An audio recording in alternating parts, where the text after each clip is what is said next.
2012 기술 인문 융합 포럼 2부가 시작되었습니다. 어떻게 점심은 맛있게 드셨는지 모르겠습니다. 1부에서도 많이 거론되긴 했는데요. 첨단 기술 측면에서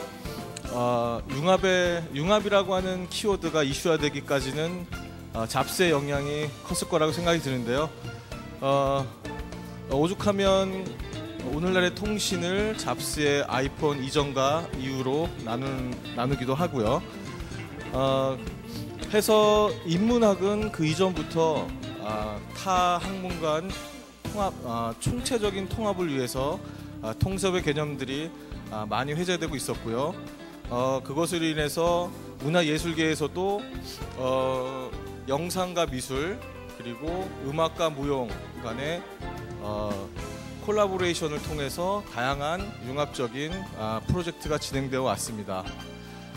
그러한 융합 활동을 통해서 많은 예술 작품들이 타 장르와 융합하면서 새로운 장르로 탄생하게 되었는데요. 그렇게 새로운 장르로 탄생되었음에도 불구하고 여전히 문화예술계에서도 새롭고 보다 강력한 융복합적인 시도와 도전을 요구하게 되었습니다. 우리가 인문학이라고 흔히 인문학이라고 하는 경우는 지금 우리 동시대에 살고 있는 여러분들이 바라보는 그리고 바라봐야 할 것들을 얼마나 잘 시각화할 수 있는 그리고 이미지화할 수 있는 작업이라고 생각하는데요. 지금 우리가 살고 있는 이 시대는 말 그대로 첨단 산업기술 시대라고 할 수 있고 우리의 삶과 시각은 이 첨단 기술 시대의 그 라이프에 많이 익숙해져 있고 또 젖어 있습니다. 해서 어떻게 보면 인문학은 이러한 우리 인간이 느끼고 공감할 수 있는 기술을 얼마나 잘 설명해내고 또한 얼마나 잘 협력할 수 있을까, 또 반대로 기술은 이러한 인문학적인 이해의 측면을 얼마나 잘 융합할 수 있을까가 지금 이 시대에 가장 필요한 과제라고 생각합니다. 해서 이번 2부의 주제는 두 가지 토픽이 등장하는데요. 하나는 기술이고 또 하나는 미래거든요. 융합에 있어 미래와 기술이 어떻게 이해되고 또 설명이 되는지 패널들의 전문적인 의견을 들어보도록 하겠습니다. 그리고 2부의 토픽 그 중간에 이야기가 되는 중간에 오늘 보시다시피 1층과 2층에 전시가 마련되어져 있는데요. 그 중에 1층 4개의 룸에서 진행되고 있는 특별 전시팀을 무대로 모시고 그분들의 이야기들을 들어보는 시간을 가질 겁니다. 보통 우리가 작가들의 그 이야기들을 직접 들어보는 시간을 갖는 거는 좀 드문데요. 짧지만 굵게 그분들의 작품에 어떻게 융합이 이해되고 또 실현되어 왔는지 설명을 듣고 과연 예술과 기술이 어떻게 융합되어졌는지 소개를 해드리도록 하겠습니다. 자, 그럼 2부의 첫 번째 토픽, 기술 시작하겠습니다.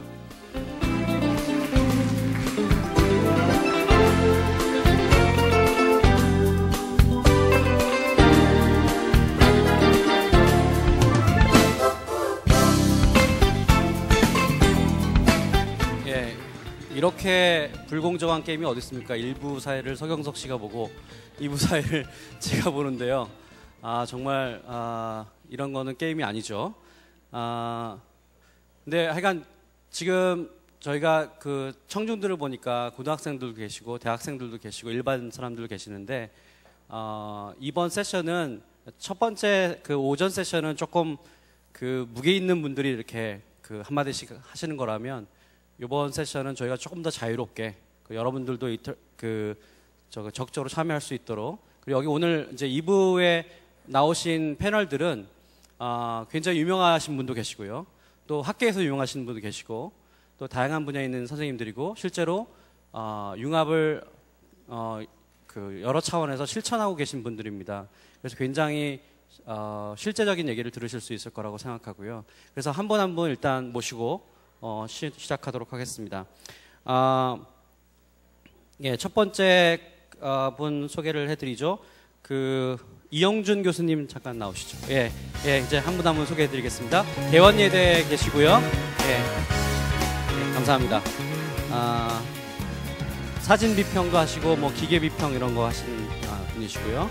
그다음에 조광수 교수님 나오시겠습니다. 예, 성균관대 인지과학 하시는 분이십니다. 예, 감사합니다. 그다음에 강신주 박사님, 우리 철학자로 아주 유명하신 분이시죠? 예, 나와주세요. 그다음에 관동대 정지훈 교수님 소개해드립니다. 예, IT 융합 관련해서 아주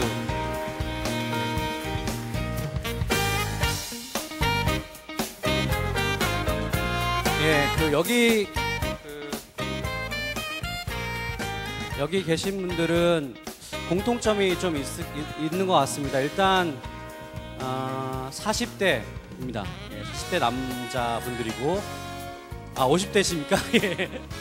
그다음에 다 일단 박사님들이시고요.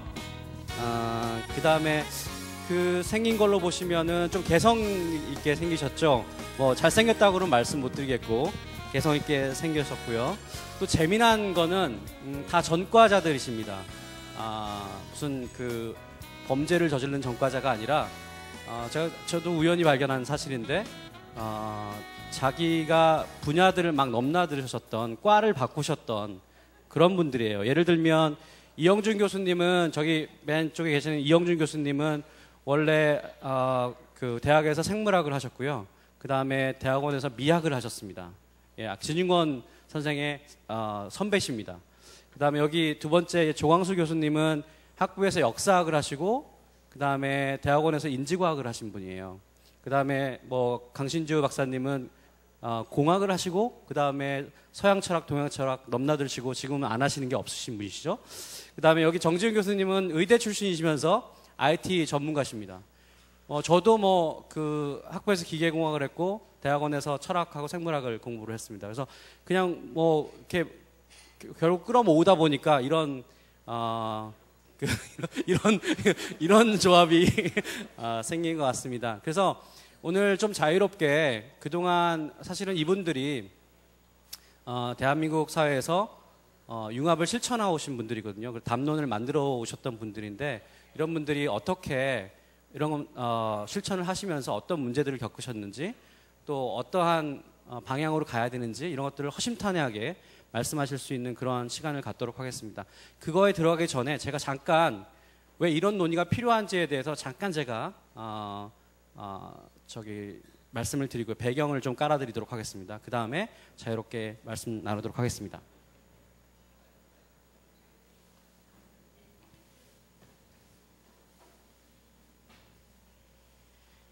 예, PPT가 떠야 될 텐데요. 예,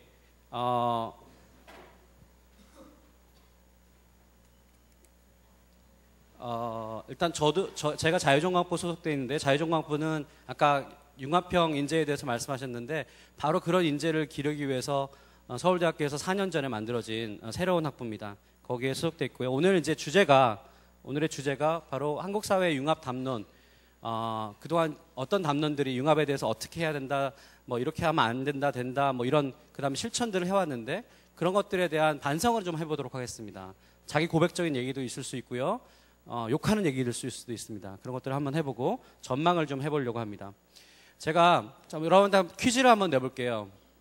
여러분이 만약에 정부로부터 직영부로부터 한 500억을 받았다고 쳐보세요. 뭘로 받았냐면 로봇 산업을 이제 총괄하는 그런 총괄자로서 한 5천억을 받았다고 쳐봅시다. 크게 한번 해봅시다. 5천억을 받았어요. 그래서 팀을 꾸려라 그럽니다. 그랬을 때 여러분들이 이제 팀장이에요. 그러면 어떠한 분야의 사람들을 리크루트 하시겠습니까? 어떤 분야의 사람들이 필요할까요? 로봇 산업을 로봇을 만드는 게 좋은 로봇들을 만드는 게 여러분들의 미션이라면 어떤 분야의 사람들을 불러야 될까요? 그냥 손들어서 한번 얘기해 주세요. 예. 기계공학. 그렇습니다. 기계가 핵심이죠? 그 다음에요. 산업 디자인이요. 예. 디자인 필요합니다. 예, 또 자유롭게 한번 말씀해 주시겠어요? 한두 분 더 말씀. 또 어떤 분야가 필요합니까? 생물공학이 왜 필요하죠? 예, 인체의 구조를 좋습니다. 또 예, 뇌인지공학이요. 예, 왜 그렇죠?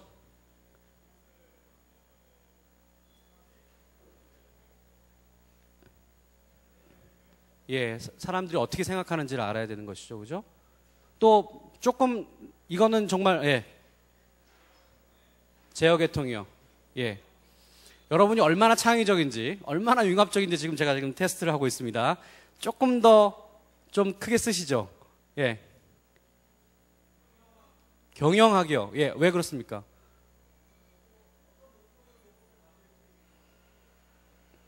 예, 거기도 매니지먼트가 필요하다. 마지막 한 분만 해볼까요? 예, 여기 가운데.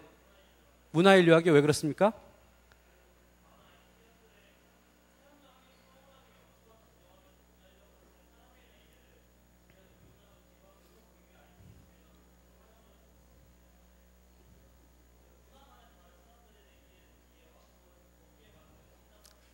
예. 결국 사람들이 문화 속에 사는데 그 문화를 이해하지 않고는 사람을 이해할 수 없고 사람을 담을 로봇을 만들려면 그게 필요하다. 그런 말씀이시죠? 예, 좋습니다. 여러분 굉장히 수준이 높으신데요. 이게 휴보죠, 그죠? 예. 아까 진중권 선생님이 욕하시던 그 아인슈타인 머리가 나왔습니다. 이걸 잘 걷죠. 예. 그 굉장히 뛰어난 로봇입니다. 여러분 그 로봇 산업을 우리가 압축적으로 성장을 했기 때문에 저런 기술을 몇 년 만에 만드는 건 정말 엄청난 노력을 한 거죠. 그걸 우리가 폄하하는 얘기는 아닐 겁니다. 그리고 이게 이제 휴보 2라고 알려져 있죠. 우리나라가 네, 이제부터 좀 중요한 얘기입니다. 우리나라가 로봇을 만들려면 지금 여러분들이 대답하신 것처럼 로봇을 만들 때 어떤 분야의 사람들이 필요할까라고 얘기하면 주로 네 분야 사람들이 나오죠. 기계공학, 전기전자, 컴퓨터 사이언스, 그 다음에 재료공학을 켜주기도 하고 안 켜주기도 합니다. 그게 우리나라가 로봇을 만드는 방식이에요. 로봇팀을 만들려면 그 네 분야의 사람들이 만들어 로봇을 만듭니다. 그 이상 그 이하도 아니에요. 근데 제가 MIT 미디어랩 아까 카이스트 원장님께서 말씀하셨지만 저도 한 학기 동안 미디어랩에서 같이 세미나를 할 수 있는 그런 기회가 있었는데요. 그 세미나에 미닝 머신이라는 수업이 있었습니다. 그러니까 의미를 이해하는 로봇을 만들자. 그게 이제 목표였는데 거기에 그 세미나를 인도했던 젊은 이 데브로이라는 연구자가 그 슬라브스를 만들었어요. 강의 기획서를 만들었는데 제가 그걸 보고 정말 충격을 받았습니다. 첫 번째 연사가 철학자였어요. 여러분 철학자는 인공지능이 무엇인가에 대해서 그 개념에 대해서 이야기를 해줄 수 있는 분입니다. 그 다음에 두 번째 연사가 누구였냐면 심리학자였어요. 여러분 인간의 심리를 이해하지 않고 인간을 이해할 수 없죠. 마찬가지로 인간을 닮은 로봇을 만들기 위해서 심리학자가 필요하죠. 그 다음에 생물학자, 그 다음에 맨 마지막에 온 분이 누구냐면 이분입니다. 이분이 누구신지 아십니까? 여기도 수준을 알 수 있는 퀴즈인데요. 이분은 노엄 촘스키시죠. 그 언어학의 신이라고 알려지는 이분을 맨 마지막 연사로 불렀어요. 근데 여러분 그 언어학을 잘 아시는 분은 아실 겁니다. 촘스키는 인간만이 우리가 갖고 있는 언어를 갖고 있다고 얘기를 합니다. 다시 말해서 로봇은 아무리 해도 우리처럼 커뮤니케이션 할 수 없다라고 주장해요. 말하자면 인간을 닮은 로봇, 인간과 커뮤니케이션하는 로봇을 만드는 그 세미나, 그걸 잘 만들기 위한 세미나에서 맨 마지막 연사가 그걸 초를 치는 사람인 거죠. 절대 안 된다라는 사람이에요. 그 사람을 불러서 왜 안 되는지를 얘기를 듣습니다. 제가 이걸 보고 야 여기 미디어랩은 로봇을 만드는데 인간다운 로봇을 만드는데 정말로 융합을 하는구나라는 것을 깨달았습니다. 그래서 우리나라가 로봇을 만드는 방식과 이 미디어랩이 로봇을 만드는 방식이 왜 다른가에 대해서 생각을 했던 그런 일이 있습니다. 제가 말을 더하면 이분들이 화내실 것 같아서 융합이라는 게 아까 오늘의 주제인데요. 기술 인문 융합이 오늘의 주제인데 사실 모든 단어가 역사가 있죠. 그냥 뭐 하늘에 떨어지는 게 아닐 겁니다. 마찬가지로 이런 융합에 대한 우리가 논의를 하고 있는데 그 논의에 역사가 있습니다. 여러분은 어떻게 느끼실지 모르지만 저는 그 역사를 최근에 융합의 담론의 역사의 그 한복판에 서 있으면서 정말 이상한 체험을 했어요. 어느 순간 융합이 많은 사람들에게 회자되면서 이게 사회적인 화두가 될 수 있구나라고 하는 거를 경험하게 되는데 그 증거입니다. 2000년부터 2005년까지 네이버에 예를 들어 융합이라는 단어를 쳐보시면 이 정도 14,000건 정도가 나오는데요. 2005년부터 2010년까지를 쳐보면 기사만 제가 따져봤습니다. 7배가 증가합니다. 그러니까 2005년 뭐 6년 사이에 4년 사이에 뭔가 일이 있었던 거죠. 여러분 통섭이라는 단어 아시죠? 예, 통섭이라는 책을 저랑 이화여대 최혜천 교수님이랑 같이 번역을 했는데요. 그 통섭이라는 그 단어를 보면 2005년부터 2010년까지 하루에 평균 1.5건이 등장합니다. 여러분이 만든 단어가 여러분이 진짜 만들었는데요. 그 단어가 매일 1.5건씩 기사로 뜬다고 생각해 보세요. 이거 그냥 좋은 일만은 아닙니다. 굉장히 이상합니다. 야, 이거 뭔가 잘못한 거 아닌가? 뭔가 이거 제대로 가고 있는가? 저도 그런 고민을 많이 했습니다. 근데 재밌는 거는 2000년부터 2005년 사이에는 통섭이 딱 2건이 있습니다. 다시 말해서 최근 몇 년 사이에, 최근 한 5, 6년 사이에 우리 사회에서 융합이나 통섭이라는 단어가 정말 지식인 사회에서 하나의 화두가 됐다는 거죠. 그전에는 그게 그렇게 논의되지 않았다는 겁니다. 그래서 뭐 수많은 논의들이 있었고요. 뭐 그런 책들도 엄청나게 쏟아졌고, 그 다음에 연구 펀드도 많이 나왔고, 그 다음에 국가적인 그런 프로젝트도 있었고요. 그 다음에 학계뿐만 아니라 그 산업계에서도 그 통섭이라는 융합이라는 것이 키워드가 됐고 사훈이 됐고요. 그 다음에 심지어는 대학의 새로운 학부도 만드는 그런 엄청난 변화가 있었습니다. 그래서 제가 속해 있는 데가 융합을 키워드로 만든 자유전공학부이고요. 거기서 융합적인 수업을 하는 이런 광경들이 있습니다. 이것만 말씀을 드릴게요. 저희가 사랑에 대해서 저랑 조선일보의 그 히스토리아라고 하는 칼럼을 쓰시는 주경철 교수님이랑 문학 하시는 분하고 같이 사랑에 대해서 강의를 합니다. 그러면 여러분 팀 티칭 많이 들어보셨죠? 보통 어떻게 하죠? 한 사람이 가서 강의하고 나면 그 교수님 떠나고 다음 주에 다른 교수님이 오시죠. 근데 저희는 그렇게 하고 싶지 않았어요. 우리도 좀 배우고 융합적인 걸 해보자. 그래서 예를 들면 주경철 교수님이 사랑이라고 하는, 낭만적 사랑이라고 하는 건 근대적 산물이다, 이렇게 막 지난주에 강의를 하셨습니다. 그럼 제가 다음 주에 가가지고 지난주에 그 주경철 선생님이 그렇게 말씀하셨는데 그건 틀린 얘기입니다. 수렵 채집기에 이미 사랑이라고 하는 낭만적 사랑이라는 게 있었습니다. 증거는 이렇습니다. 라고 얘기를 합니다. 저희가 쇼를 하는 건 아니에요. 저희도 진짜 사랑이 무엇인지 알고 싶은 거죠. 그럼 학생들이 그런 얘기를 들으면 뭐 교수님들이 서로 싸우고 있는 것도 보고 그 논쟁하는 걸 보고 처음에는 이제 약간 멘붕이죠. 도대체 왜들 저러시나. 그러다가 나중에는 융합적인 관점에서 어떤 주제를 연구한다는 것이 어떤 어려움이 있고 어떤 즐거움이 있는지를 발견하는 것이죠. 그런 것들을 지금 실천하고 있습니다. 그래서 이제 우리의 주제, 이제 도대체 왜들 융합을 하겠다고 난리인가? 이게 오늘의 사실은 주제고요. 그 주제의 세부적인 항목들은 이런 겁니다. 첫 번째, 왜 인문기술 융합인가라고 하는 거를 한번 생각해 보도록 하고요. 두 번째는 우리 사회에 융합 담론들이 굉장히 많이 있습니다. 저는 굉장히 우려할 만큼 너무 유행이 돼버렸다고 생각하는데 도대체 뭐가 문제인지 한번 생각해 보도록 하고요. 그다음에 도대체 그렇다면 융합을 만약에 우리가 정말 해야 될 거라고 생각한다면 무엇을 할 것인가, 그다음에 어떻게 할 것인가, 그리고 그 어떻게를 통해서 결국 우리가 한국적인 융합이라는 게 과연 있을 수 있는가, 융합의 보편성과 특수성에 대한 질문이죠. 그다음에 마무리를 하도록 하겠습니다. 이것이 오늘의 주제입니다. 네, 제 짧은 인트로덕션 여기서 마치기로 하고요. 제가 제 자리로 가서 이제 진행을 하도록 하겠습니다. 제가 시작하기 전에 여러분 좀 호구 조사를 좀 해볼게요. 여러분 10대 좀 손들어 보십시오. 10대. 나는 10대다. 예. 좋습니다. 예. 그 다음 20대. 예. 20대가 압도적인데요. 그 다음에 30대. 예. 40대 이상. 예, 알겠습니다. 지금 분포가 이러니까 알아서 맞춰주세요. 여기 오늘 나오신 분은 제가 개인적으로 다 아주 친한 분인데요. 정말 소위 말해서 한 구라 하시는 분들이에요. 한번 마이크를 잘못 드리면 큰일 나는 분들입니다. 그래서 제가 조금 제 직권으로 조절을 해가면서 시작하도록 하겠습니다. 일단 제가 서서 해도 되는 거죠? 예. 일단 오늘의 포문을 열어주실 분을 한번 모시도록 하시죠. 강신주 박사님 한번 먼저. 그 강진주 선생님은 어디 가나 정말 도발적인 그리고 정말 그 통찰 있는 말씀을 많이 하시는데 도대체 왜 이런 인문과 기술을 융합하려고 이게 과연 필요합니까? 해야 된다고 생각하세요?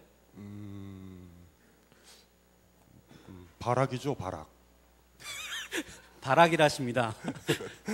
그러니까 제가 이제 했을 때 이제 기술이 인문학자들의 입장에서 봤을 때 우리의 가장 큰 문제는 기술이 자본에 포획돼서 생기는 문제예요.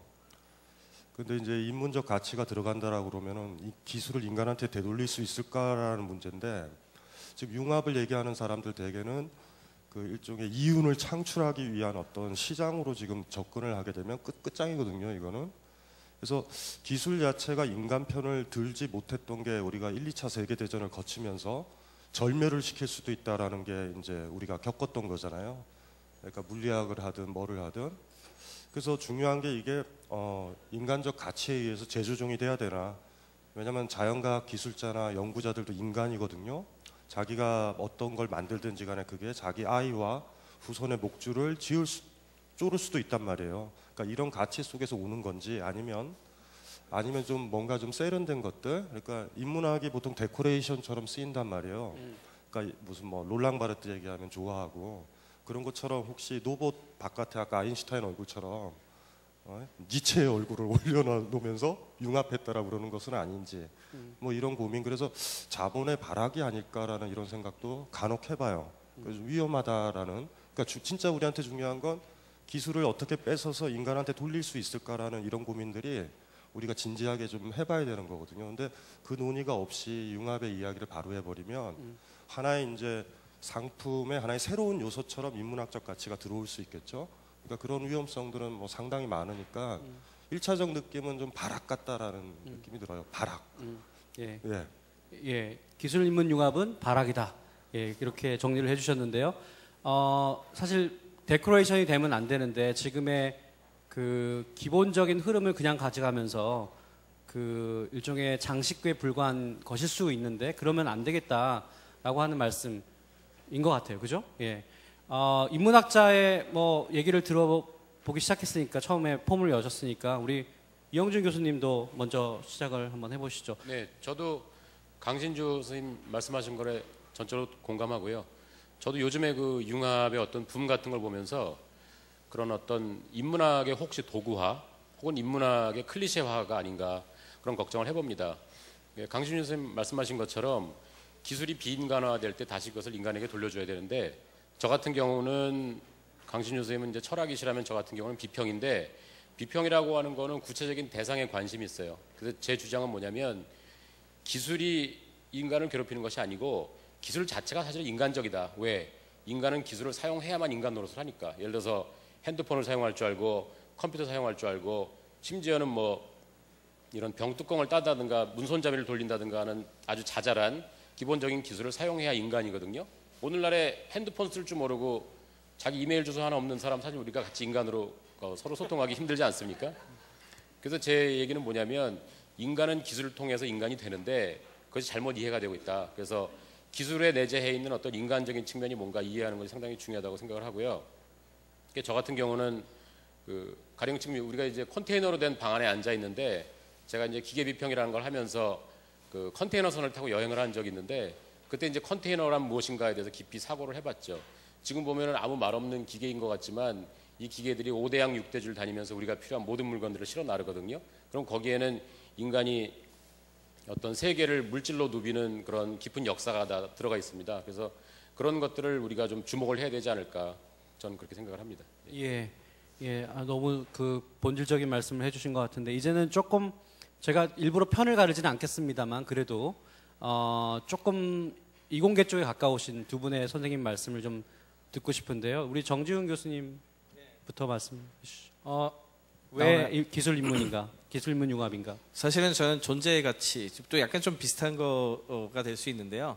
존재의 가치에 해당하는 문제라는 생각을 굉장히 많이 합니다. 왜냐하면은 기술이라는 게 처음에 나왔을 때는 잘 아시겠지만 도구적인 측면에서 쓰인 게 되게 많거든요. 그러니까 이거를 인간이 써가지고 뭔가 유리한 거를 만들거나 뭐 이렇게 쓰는 경우가 굉장히 많았는데, 예. 뭐 좀만 더 올리라 그러십니다. 네.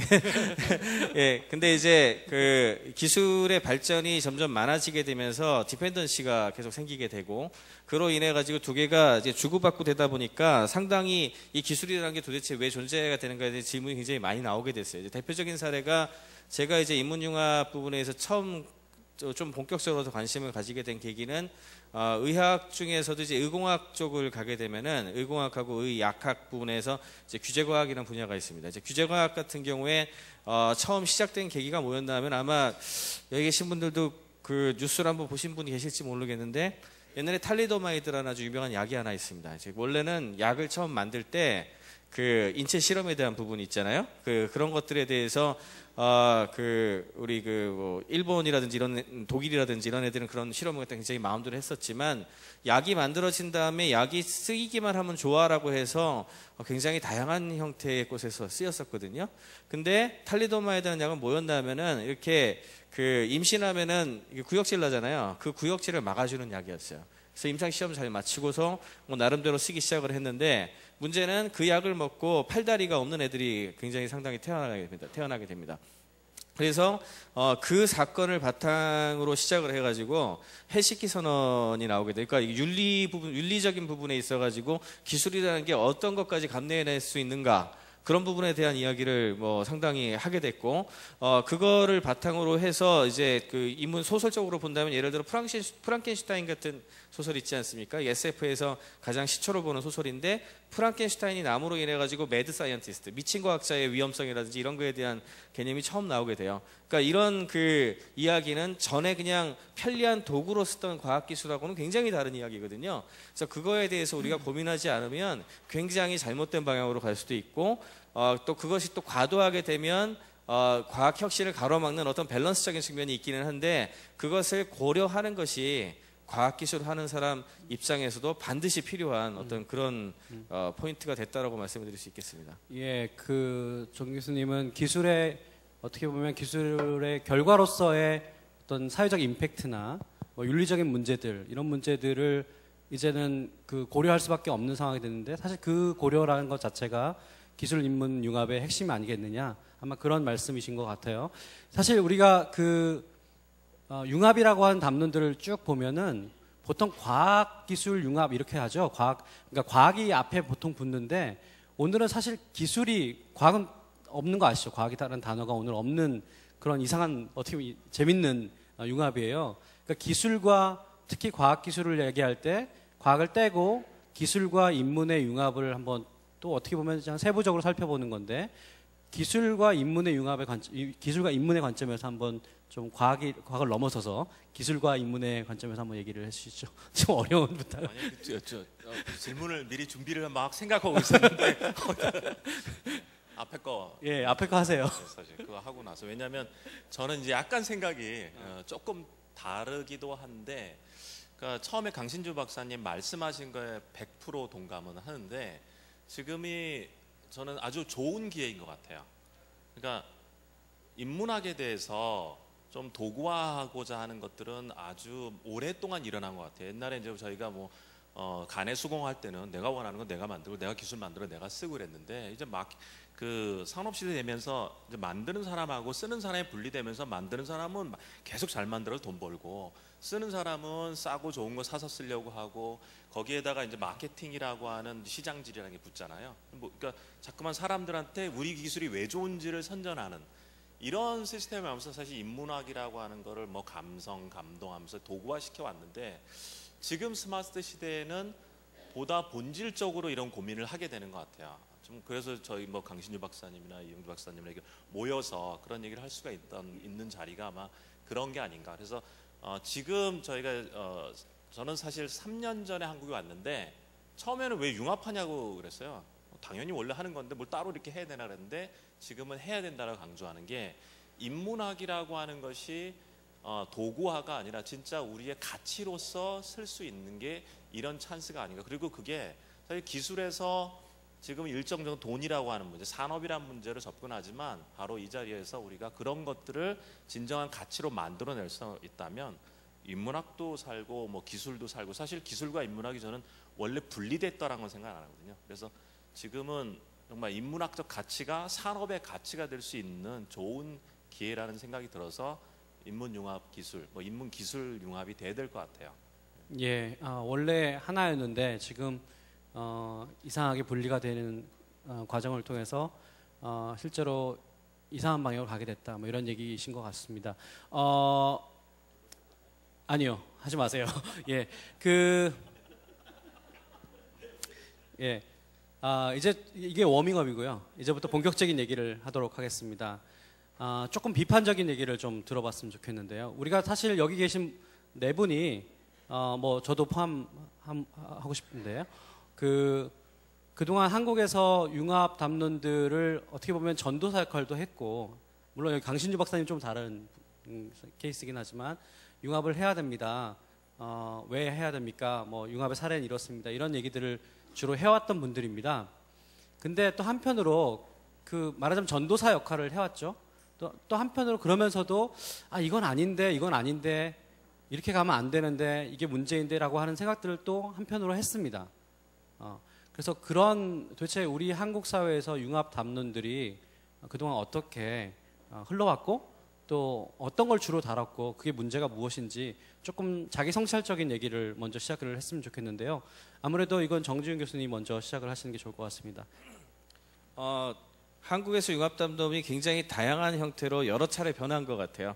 개인적으로 그렇게 생각을 하고 있고, 특히나 최근 들어가지고 융합이 뜬 거는 스티브 잡스 역할이 정말 굉장히 컸습니다. 그 양반이 아이패드 발표할 때 나와가지고 애플이라는 회사가 인문학과 기술이 융합적인 크로스하는 지점이 있다. 그랬더니 또 이거 지식경제부랑 저거 하는 건데 이렇게 얘기하면 안 되는데 지경부라 이런 데에서 우리나라에 왜 이런 게 없느냐부터 해가지고 굉장히 뭐 어떻게 보면은 의도적인 범위부터 해서 미디어도 떠들고 뭐 이래가지고 좀 그쪽으로 간 케이스가 상당히 많은 그런 부분이 없잖아 있는데요. 그 이전에 조금 있었던 거는 아마 여기 계신 분들도 한 번쯤은 뉴스 같은 걸 통해 가지고 들어보셨을 것 같은데 IT, BT, CT, NT 뭐 이래가지고 다 들어보셨죠? 예, 테크놀로지인데 IT랑 BT랑 하면은 IT 기술에다가 바이오 기술을 엮어가지고 뭔가 융합이 되고 뭐랑 하면 테크 해가지고 융합이 된다 해가지고 그냥 이게 연구 발주를 낼 때도 그렇고 IT 하는 사람, BT 하는 사람 이렇게 해가지고 모이면 뭐 근데 사실은 따로따로 하죠. 이게 이런 식의 것들을 어떻게 보면 비빔밥도 아니고요. 여기 계신 분들 옛날에 고등학교 때 화학 배우셨으면 혼합물과 화합물의 차이 아시죠? 예, 그냥 이렇게 놓는 거 하고 그 다음에 실제로 뭔가 이게 일어나가지고 실제 또 새로운 가치를 창조적으로 만들어내는 거하고 엄청난 차이가 있을 수밖에 없는데 그 단어 자체에 초점을 맞춰가지고 2개 이상 섞으면 뭔가 무조건 된다. 뭐 이런 식으로 해가지고 끌고 나온 것이 굉장히 컸고요.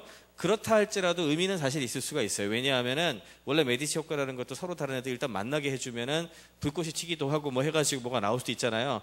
그렇게 해가지고 뭐 세렌디피티를 좀 이렇게 기대한 것도 없잖아 있었을 텐데 문제는 서로 다른 영역에 있는 사람들이 서로 다른 사람을 이해하려면 마음의 문을 열고 커뮤니케이션을 하고 서로의 것을 받아들일 수 있는 어떤 적극적 노력이 필요한데 그런 부분들에 대한 것들은 별로 되지 않은 상황에서 그냥 그 이름만 융합인 것을 했던 것이 그동안 가장 좀 잘못됐던 게 아닌가 그렇게 생각을 합니다. 그냥 섞어놓고 알아서 해봐라 라고 했는데 사실 된 건 없고 화학작용도 일어나지 않고 우리는 화학작용을 넘어서서 우린 생물학 하시는 분들은 번식이 돼야 된다, 재생산이 돼야 된다 이렇게 얘기하는데 거기는 뭐 갖지 못할지라도 약간 그냥 섞어놓기만 했다 그런 말씀이신 것 같은데요. 우리 강신주 박사님은 뭐 공대와 철학, 뭐 공학 철학 뭐 이걸 넘나들어셔서 본인 자체가 굉장히 융합적이신 분이신데 또 한편으로 요즘 철학을 굉장히 강조하시고요. 그래서 그런 관점에서 최근에 융합 담론이 어떤 문제가 있는지 혹은 어떤 반성할 점이 있는지 한번 말씀해 주시면 어떨까요?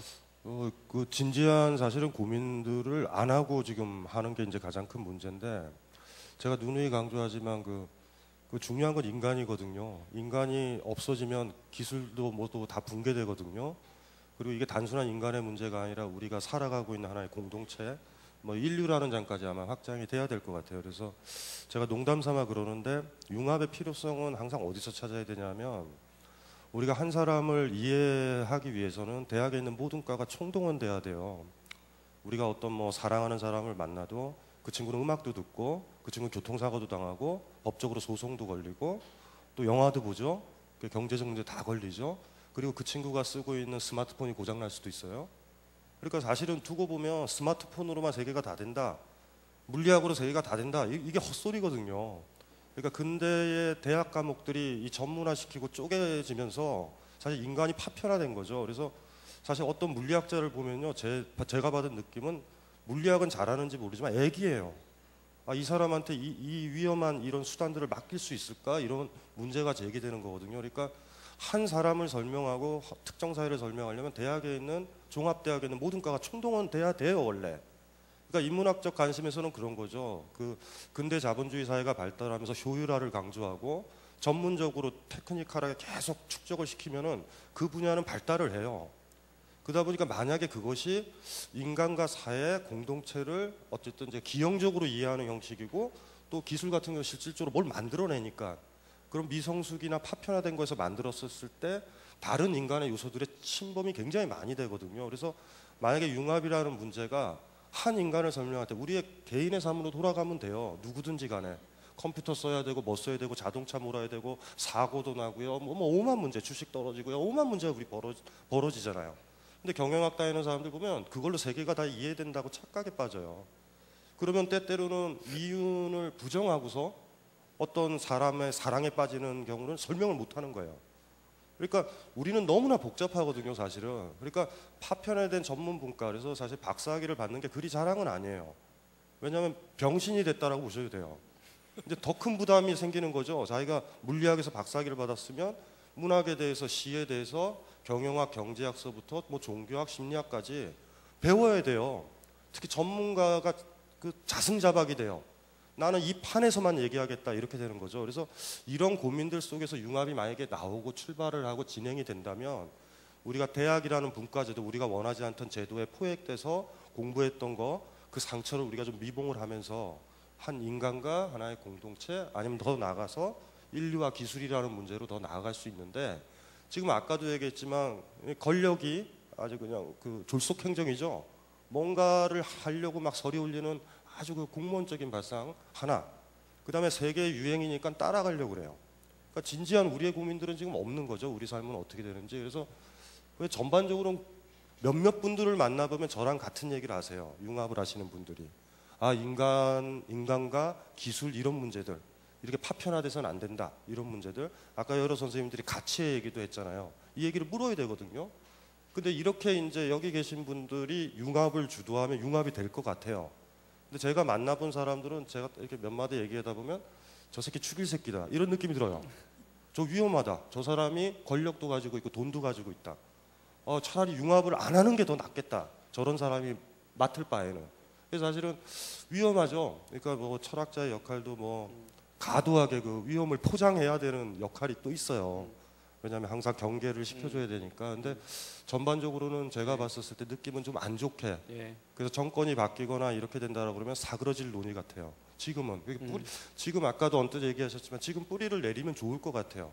지금 뿌리를 내려서 그러니까 융합이라는 얘기가 안 나와야 되죠, 사실은. 너무 당연한 것듯이 이렇게 좀 했으면 좋겠다라는 생각을 해봐요. 결국 인간은 굉장히 전일론적인 존재라고 그러죠. 홀리스틱한 전일론적인 존재인데 우리 인간을 분석하면서는 파편에 대한 자기 전공 속에서만 머물러 있고 그런 것들에 대한 반성 없이 계속 그 융합만 얘기하면 결국 굉장히 위험한 얘기가 될 수 있고 유행에 따라가는 그런 일만 될 수 있는 게 아니겠는가 하시면서 우리 박사들을 다 이 병신으로 만드셨습니다. 반성해 볼 만한 그 말씀이신 것 같고요. 그 조광수 교수님, 그러면 좀 반성을 해주시죠. 자기 반성. 반성의 시간이군요. 근데 지금 약간 이게 반론이 나올 그런 분위기 아닌 것 같아요. 다 비슷한 얘기를 하게 되는데 저는 이제 지금 그 앞에서 정주영 교수님, 뭐 강신주 박사님 말씀하신 걸 또 반복할 것 같은데 먼저 저는 그런 얘기를 하고 싶어요. 왜 우리가 융합을 해야 되는지, 갑자기 융합을 하는 이유가 뭔가. 그거는 우리가 융합을 안 할 때 공부만 하려면 융합 안 해도 되거든요.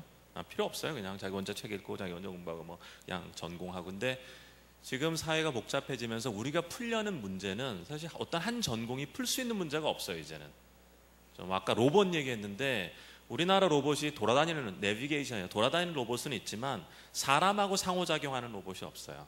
근데 사람하고 상호작용하려면 사람을 알아야 되고 사람의 가치를 알아야 되는 거죠. 제가 한 가지 아주 가슴 아팠던 예가 있었는데 어떤 로봇 공학자께서 이제 어느 자리에서 이렇게 했어요. 저에게 얼마를 주면 치매 환자를 케어하는 로봇을 만들겠다. 치매 환자 케어하는 굉장히 어렵잖아요.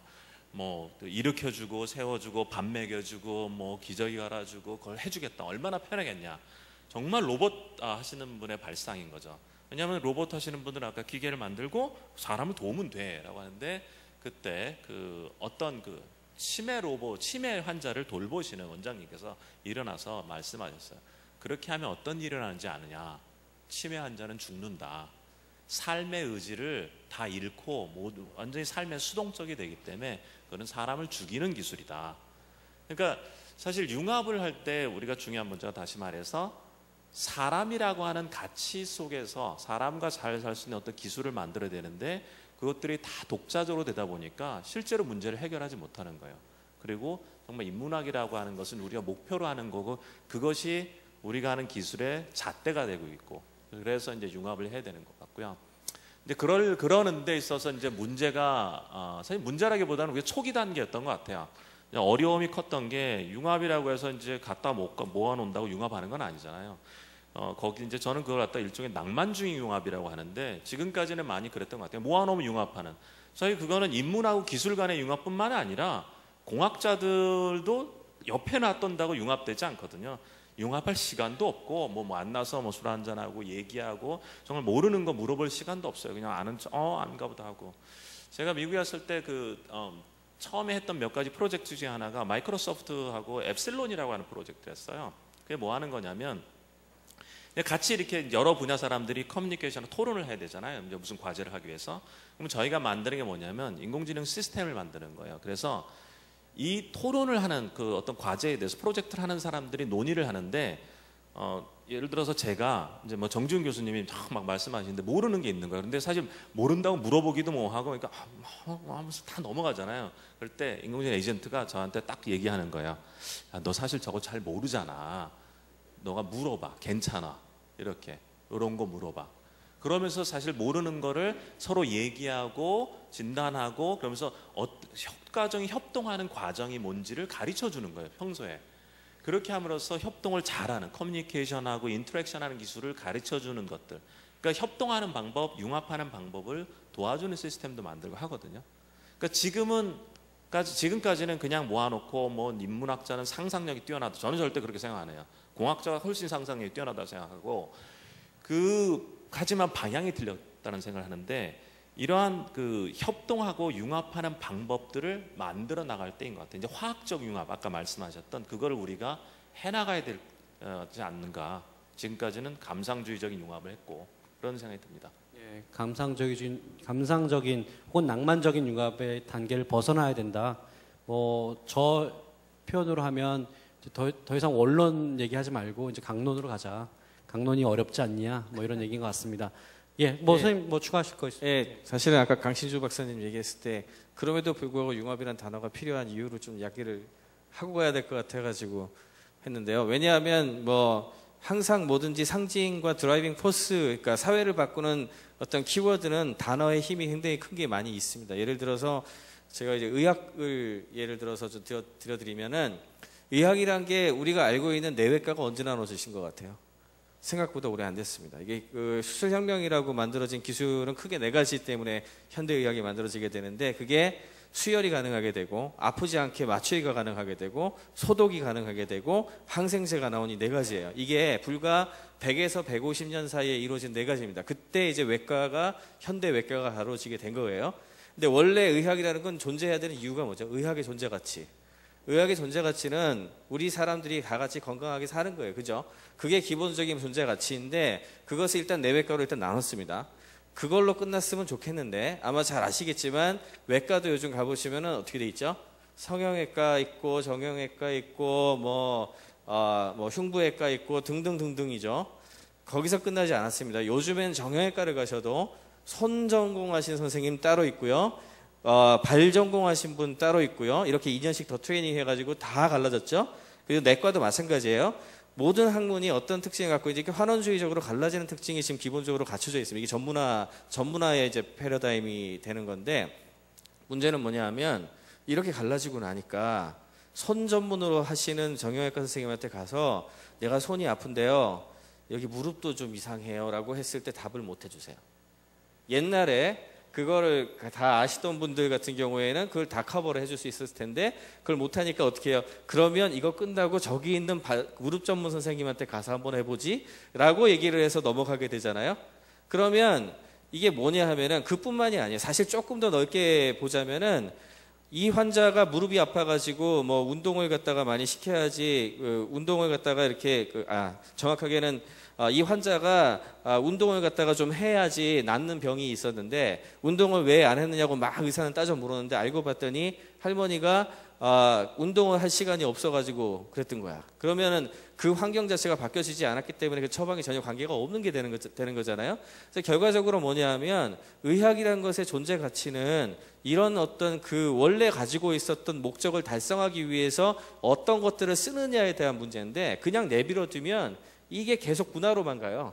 그러면 어떤 게 필요하면 반대 방향으로 원래 본질이 뭐였다라는 거를 이야기해 줄 수 있는 어떤 그 방향성에 해당하는 뭔가가 필요한데, 저는 이제 개인적으로는 어떤 생각을 하냐면 지금 우리가 말하고 있는 융합은 이 반대 방향의 본질 가치로 가게 만드는 그런 디렉티브로서의 용어로서 쓰이는 부분들이 상당히 있다고 생각하기 때문에 사회적인 가치는 굉장히 충분히 있다라고 저는 얘기를 하고 싶습니다. 파편화되고 너무나 전문화되는, 그건 자연스럽게 지금 그렇게 가고 있는데 그것에 대한 일종의 역행이라는 말씀이신 거죠. 예, 우리 뭐 농담삼아 그런 얘기 하죠. 그 초파리 전문가들, 초파리 연구하시는 분들 중에 나는 초파리의 다리에 난 그 털의 개수 전문이야, 뭐 이렇게 얘기를 하는데요. 예, 그 초파리를 이해할 수가 없는 거죠. 또 그걸 갖고 사람을 이해할 수도 없는 거고요. 그런 마인드를 갖고 있으면, 예, 이영준 교수님 반성 내지는 비판. 예. 뭐 비판하라고 하니까 신나는데, 왜냐하면 평론가들은 기본적으로 까칠한 인간이기 때문에 항상 불만이 많거든요. 저는 그 융합이란 단어를 쓰지는 않았는데 약간 잘못된 융합의 사례를 하나 말씀드리려고 합니다. 그 11월 초에 중앙일보에 여우 사진이 한 마리 났는데 그 여우의 눈동자가 굉장히 강렬했어요. 그게 뭐냐면은 국립공원관리공단에서 그 종보건센터라는 곳에서 여우를 방사하는 사업을 했거든요. 그 소백산에다가 여우를 방사하는 순간의 사진입니다. 근데 여우의 눈빛이 하도 강렬해가지고 마치 저한테 뭔가 호소하고 있는 것 같았어요. 지금 나 왠지 느낌 안 좋은데 살려달라고. 결론부터 말씀드리면은 암수 한 쌍을 방사했는데 암놈은 아궁이에서 일주일 후에 죽었고 순놈은 덫에 걸려서 회수됐죠. 그걸 보면서 제가 무슨 생각을 했냐면, 여우라고 하는 자연물을 철저히 인공적으로 훈련을 시킨 거죠. 그 여우들은 태어나서 한 번도 자연에 살아본 적이 없는데 8개월간 계속 훈련을 시켰습니다. 근데 무슨 훈련을 시켰냐면 사람을 피하는 훈련을 시켰어요. 그래가지고 만약에 사람한테 다가가면 콧잔등에 전기 자극을 줘가지고 움찔하게 만들어가지고 여우가 사람을 피하게 만들어서 방사를 했는데 뭐 어쨌든 죽었다라고 하는 것은 뭔가가 적응이 잘 안 된 거죠.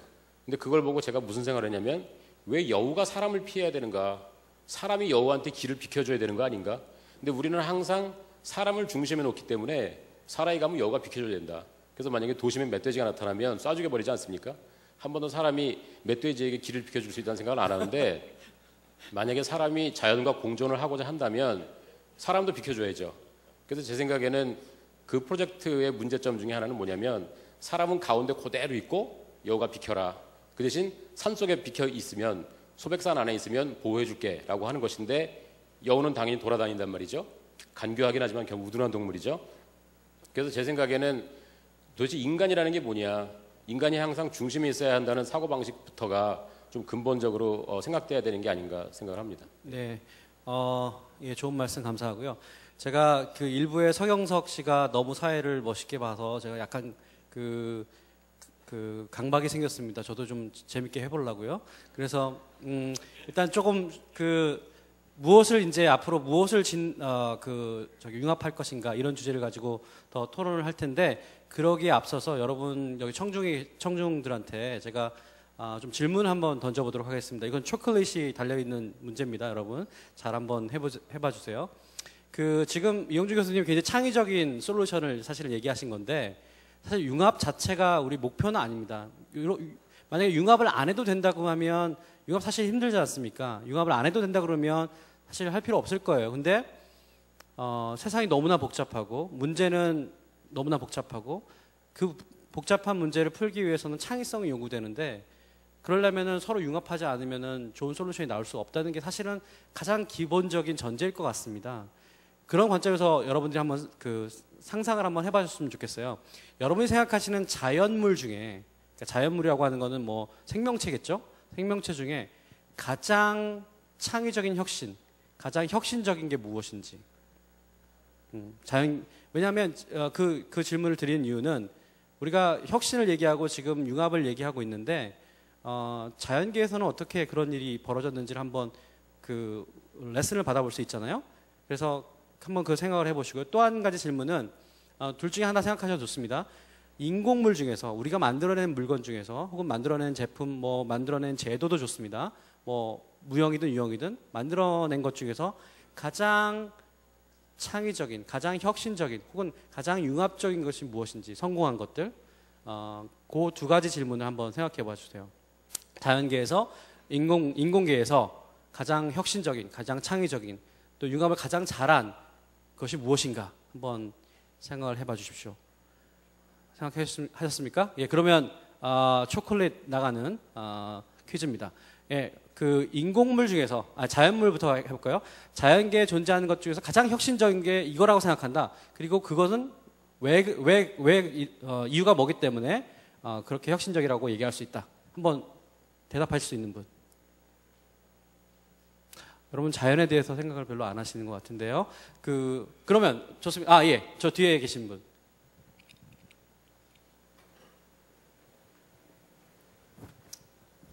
예. 저는 바이러스인 것 같아요. 예.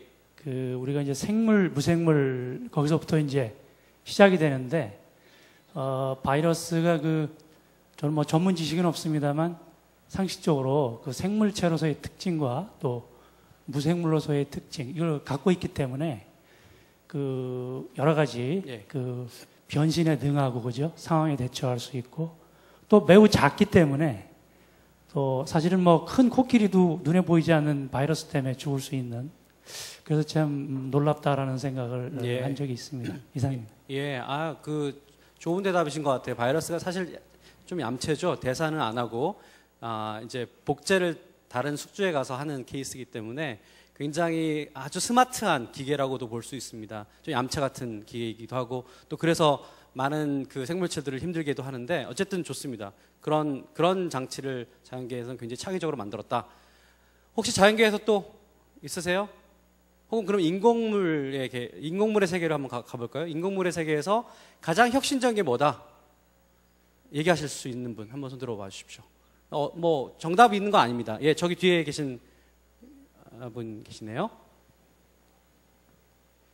이제 왜 이 질문을 드리냐면, 그런 혁신적인 것들이 어떤 방식으로 만들어졌는지, 왜 그것이 또 혁신적인 것인지를 한번 생각을 하면 우리가 그 다음 질문으로 갈 때 훨씬 더 여러분 생각이 좀 더 유연해질 것 같아서 제가 질문을 드려봅니다. 예, 말씀해 주시죠. 네, 카이스트 산업디자인학과 김윤경입니다. 네네. 저는 인공물 중에서는 건축물이 가장 혁신적이지 않나라는 생각을 하는데요. 네. 또 혁신적이면서 융합적이기도 한데, 이제 그 이유는 인간을 보호해주는 어떤 건축물, 방어막으로서 이제 작용을 해야 되고, 그러면서 좀 공학이 필요하고, 또 어떤 면에서는 외관적으로 사람의 눈을 즐겁게 해주는, 그러면서 예술적인 게 또 필요하고요. 그와 동시에 자연과 또 어울릴 수 있는 그런 환경적인 고려까지 필요한 작품이기 때문에 이제 융합적이고 혁신적이라고 생각합니다. 네, 건축물, 빌딩 뭐 이런 거겠죠. 예, 박수 한번 보내주세요, 여러분. 예, 바로 선물이 나가네요. 예, 좋습니다. 여러분, 윈스턴 처칠이 제 건축물 얘기해서 그런데요. 건축물이 정말 융합적이죠. 처칠이 2차 대전 때 영국 하원이 다 이제 빌딩이 망가지고 나서 이제 설계를 했어요. 새롭게 설계를 해서 되게 아주 멋있게 이제 설계를 해서 갖고 오니까 처칠이 그랬습니다. 야, 이거 좀 줄여라. 사이즈를 줄여라. 그랬더니 이제 그 설계자가 아니 하원이 200명인데 왜 150명 정도로 줄이라고 그러냐. 그렇게 얘기를 하는 거예요. 그래서 일단 줄여봐. 내가 깊은 뜻이 있으니까. 그래서 줄였습니다. 그래서 나중에 이제 다 완성이 됐어요. 그래서 이제 하원이 열리는데 그래서 이제 그때야 비로소 왜 그런 말을 했는지를 이제 알게 된 거예요. 무슨 말인 거 아니? 실제로 여러분 하원을 열면 평상시에는 한 150명 모일 거 아닙니까? 다 모이진 않을 거 아니에요. 그러면 뭐 자리가 모자라지 않습니다. 그런데 만약에 정말 중요한 순간이 오면 다 모이겠죠. 거의 모이겠죠. 그러면 어떻게 되겠어요? 여기 자리가 부족하니까 복도에도 사람들 앉겠죠. 그럼 어떤 효과가 일어나는 겁니까? 아, 정말 이 순간 내가 우리가 정신을 똑바로 차리지 못하면 정말 위험한 순간이 될 수도 있겠구나라고 생각이 바뀌겠죠. 건축물 하나가 그 사람의 생각을 바꿀 수 있는 것이죠. 그러니까 그게 바로 우리가 기술이라고 하는 것도 그냥 기능만 하는 것이 아니라 그 기술이 나옴으로 인해서 우리 삶과 우리의 생각까지 바뀔 수 있다는 거죠. 그래서 아주 유명한 말이 나왔는데 건축하는 사람 되게 좋아하는 말인데 우리는 빌딩을 만들지만 그 이후로 빌딩은 우리를 만든다라고 하는 아주 그 유명한 말이 사실 거기서 나온 겁니다. 지금 그런 맥락에서 말씀을 해주신 것 같아서 아주 좋은 대답인 것 같습니다. 초콜릿 하나 더 드리세요. 예. 그러면 이제 무엇을 융합할 것인가 이 주제로 한번 넘어가 보도록 하겠습니다. 아무래도 그 실제로 대학에서 융합 산물들을 많이 만들고 계신 노력하고 계신 우리 조광수 교수님께서 먼저 말씀을 꺼내주시는 게 좋을 것 같은데요. 예. 예. 무엇을 융합할 것인지는 뭐든지 할 수 있는 것 같아요. 예, 그래서 뭘 할지는 잘 모르겠어요. 너무나 많기 때문에. 예, 예를 들어서 저는 제가 하는 게 이제 저는 이제 전공이 인지과학인데 인지과학은 크게 제가 이제 예를 들어 인공지능하고 인지심리학이 크게 두 축이거든요. 그러니까 인공지능을 처음 만든 게 인지과학에서 만들었지만, 그러니까 아마 정지훈 교수님도 그렇지만 저는 이제 중학교 1학년 때부터 프로그래밍을 했어요. 혼자서 막 수십만 단짜리도 지금 만들어 놓은 게 있고 그런데 이슈는 무엇을 융합할 것인가는 아닌 것 같아요. 왜냐하면 예를 들어 저희가 인지과학에서 그런 걸 하기 때문에 한 어떤 일이 일어나냐면 이제 제가 이제 주로 우리가 하는 게 사용자 경험이라는 걸 얘기하는데 우리나라에는 좀 약간 잘못 들어와 있어요. 그러다 보니까 사용자 경험이 무슨 이렇게 이런데 인터페이스 만드는 뭐 디자인하고 이런 것만 얘기하는데 예를 들어 저희는 그래핀이라든가 폴리머 이런 탄성 소재 있죠. 탄성 소재를 만드는 것도 해요.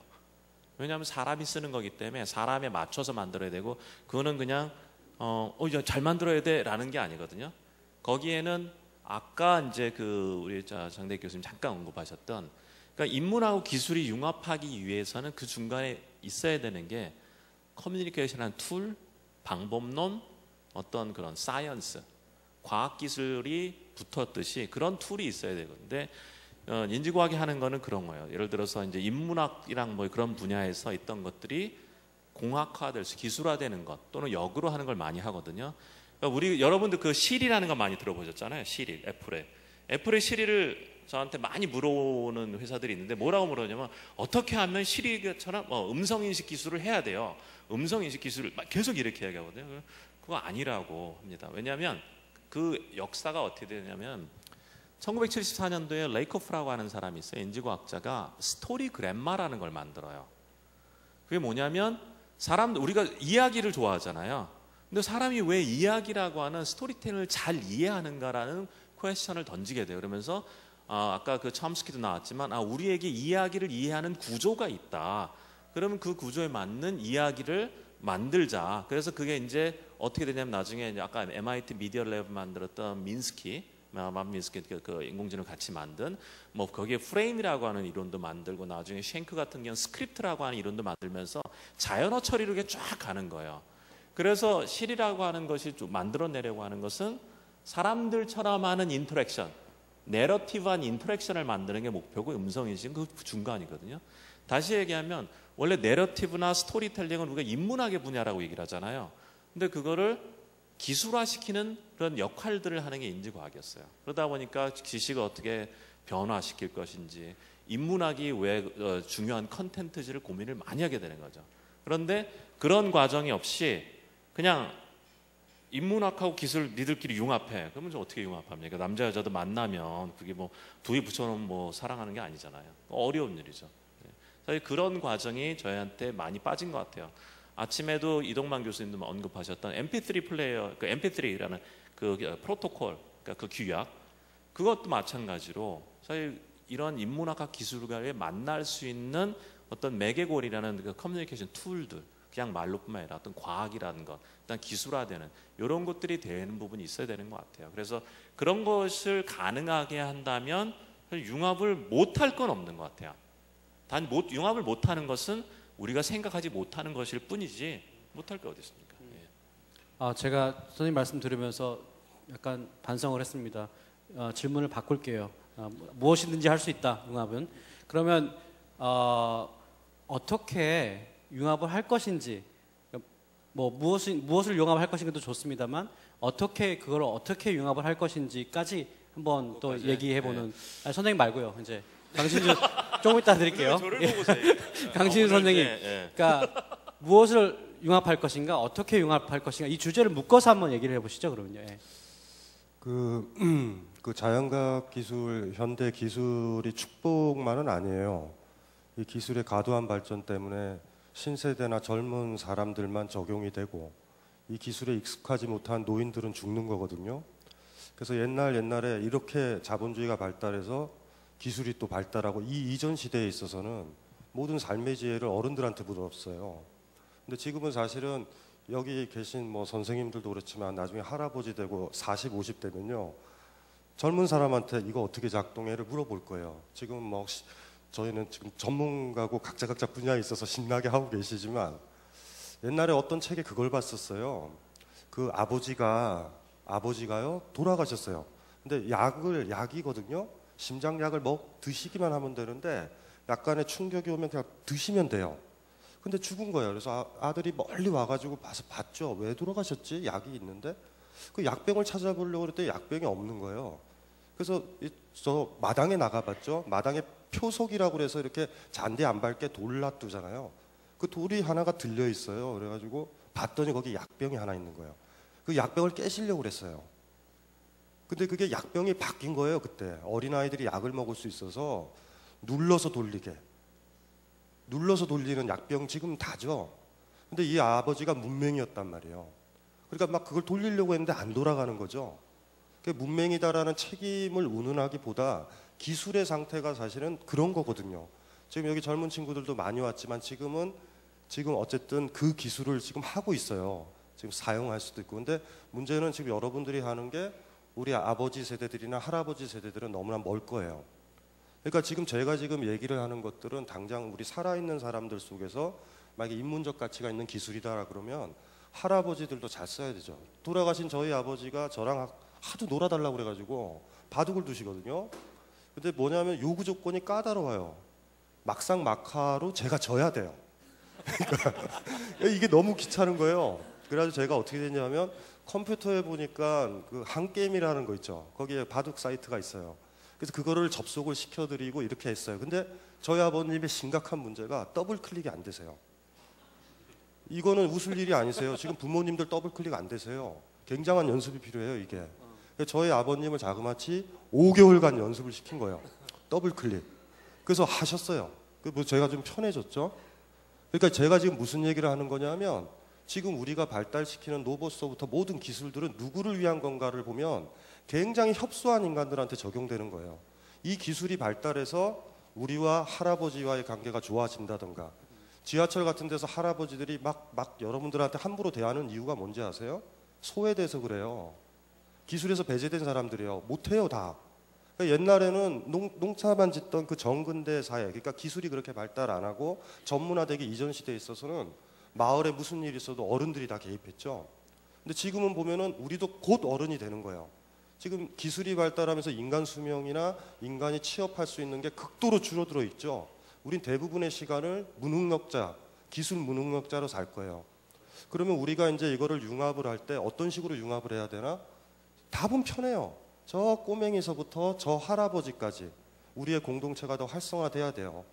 그런데 우리 아까도 제가 자본 문제를 던진 건 새로운 제품, 아까 그 병뚜껑 기억나시죠? 너무나 획기적인 거죠. 너무나 아이들도 살릴 것 같은. 근데 문제는 할아버지 하나가 죽는다고요. 그 모습이 더블 클릭을 못했던 저희 아버지 모습, 이런 모습이 떠오르는 거죠. 그래서 막연하게 생각하지 마시고요. 인간이 가졌던 모든 문명과 기술을 잣대는 뻔해요.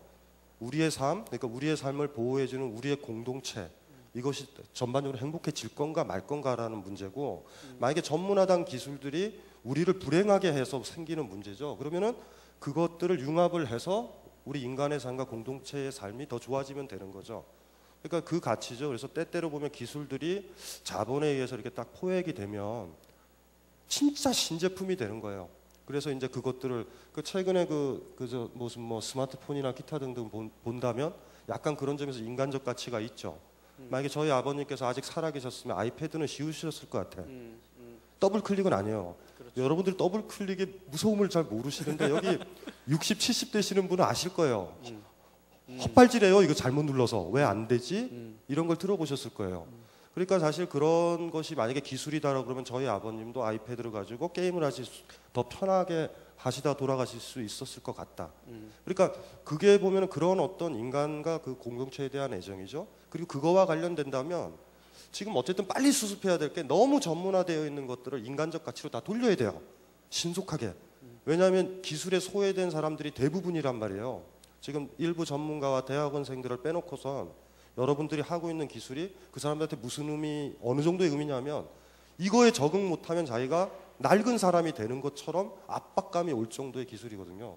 그러니까 이거를 가지고 있는 상태에서 전문가들 몇 명이서 뭘 융합을 하고 어떻게 뭐 이런 문제가 의미가 없는 것 같아요.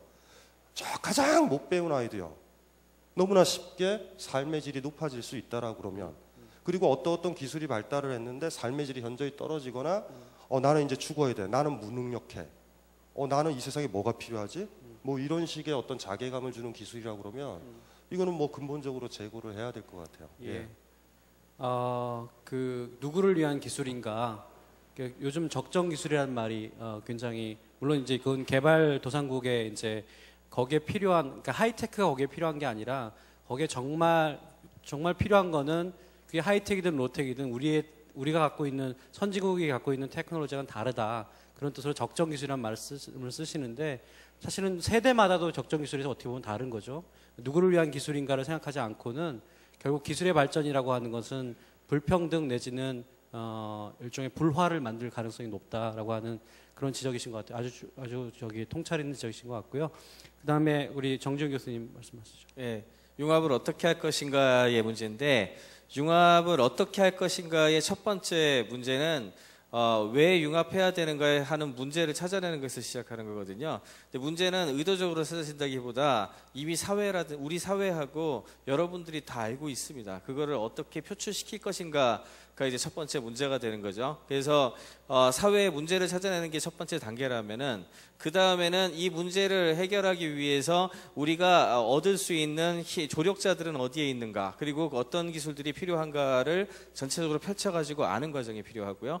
그 다음에 그런 내용들을 알게 된다면 이 사람들이 서로 잘 안 뭉치기 때문에 그들을 커뮤니케이션 할 수 있게 만드는 어떤 커뮤니케이션 하는 사람이 그것들을 잘 갈 수 있도록 북돋아주고 뭐 이런 작업들을 거쳐서 어떤 결과가 나오게 되는 거죠. 그래서 이렇게 이제 전반적인 1차적인 흐름은 그렇게 흘러가는데, 여기서 꼭 빼놓지 말고 생각해야 되는 것이 아까 강신주 박사님도 잠깐 언급한 부분인데, 기술의 사회적 영향평가를 좀 해줘야 됩니다. 이게 뭐냐면, 예를 들어서 당장 여러분들도 생각해 볼 수 있는 게, 구글의 무인자동차가 굉장히 팬시하단 말이에요.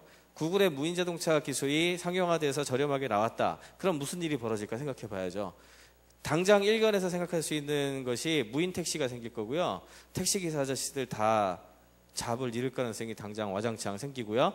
무인 자동차가 또 사고도 잘 안 나잖아요. 보험회사 다 망하겠죠. 자동차 보험회사 그런 거 다 망할 것이고, 뭐 이런 식으로 예측 가능한 사회적 영향 부분들이 있습니다. 그게 어느 정도 시기에 어느 정도 볼륨으로 파생됐을 때 어떻게 될 것인가, 이런 부분도 파악을 해야 되는 거고, 예를 들어 도시 같은 경우에 스마트워크 좀 얘기 많이 하잖아요. 스마트워크가 되면 어떻게 될까? 스마트워크가 되면은요, 아마 일주일에 한 번 정도 모여가지고 회의를 할 것이고, 그러면 대부분 사람들은 집에서 일을 하거나 근처에 있을 거란 말이에요. 근데 일을 해보시면 아시겠지만 침실에서 일어나가지고 침실에 이러고 싶은 사람은 전혀 없어요. 그러면 건축 공간 중에 집에 분명히 내가 일하는 공간하고 그 사는 공간을 같이 가지게 될 가능성이 많고, 그리고 그 주변에 있는 사람들 밖에 나가서 걸어갈 가능성이 많죠. 일주일에 한두 번 이동하려고 차를 살 경우는 거의 없을 겁니다. 그리고 퍼블릭 트랜스포테이션을 가지고 한두 번 이동할 것이기 때문에 지금의 도시는 뭘로 돼 있죠? 대부분 차를 위한 도시입니다. 그게 유럽이 처음에 만들어졌을 때 도시하고는 달리 모던 시티는 기본적으로 차를 위한 도시로 세팅이 되어 있는데, 스마트 워크가 된다면은 그 도시 컨셉이 바뀔 거예요. 그죠? 그러니까 이렇게 하나를 이야기한 것 같지만 굉장히 그 작은 것 같은 기술 하나가 굉장히 많은 파급 효과를 일으키면서 수많은 영향들을 만들어내기 때문에 그에 대한 영향평가까지 감안을 해가지고 아까 말씀드린 그런 프로세스와 함께 하는 것이 어찌 보면은 굉장히 중요한 방법론이 되는 거죠. 예, 그런 것이 꼭 필요하다고 생각을 합니다. 그러니까 기술의 파급 효과를 생각할 때도 사실 인문적 상상력이 엄청나게 요구되는 그런 부분인 것 같고요. 우리 이현준 선생님. 네, 아까 그 로봇 공학에 필요한 게 뭐냐고 장대익 선생님께서 질문을 해주셨는데, 저는 상상을 해봤어요. 가령 우리가 로봇이라고 말을 했을 때 가장 상상할 수 없는 걸 한번 융합해봐야 되지 않을까. 그냥 물론 저 혼자 상상을 해봤는데, 예를 들어서 뭐 로봇과 미생물학 융합이 될까요? 왜냐하면 그냥 얼핏 드는 생각인데 로봇을 작동하는 부분에 윤활유가 들어가겠죠.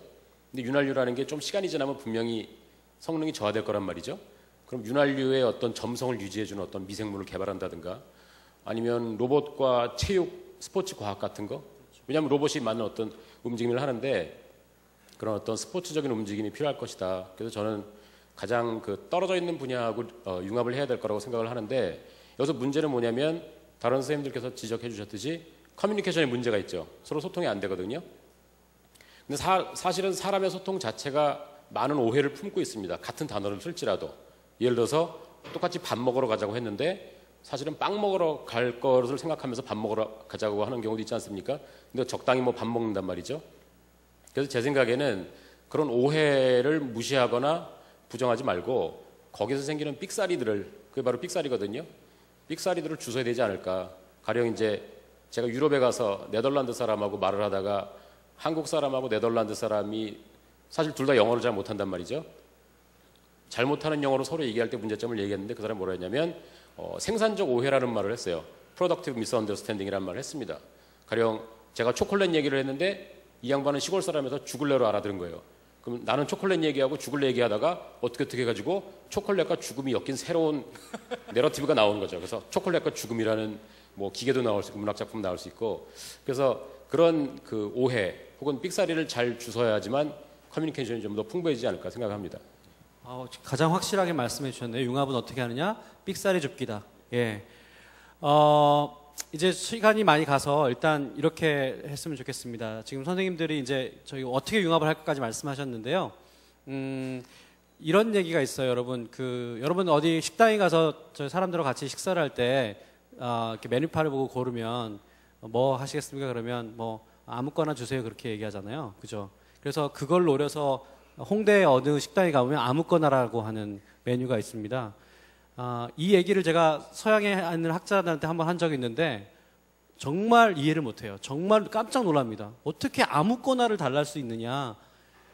그 서양의 그 개체 중심적인, 개인 중심적인 그런 사고에서는 도저히 상상할 수 없는 일이거든요.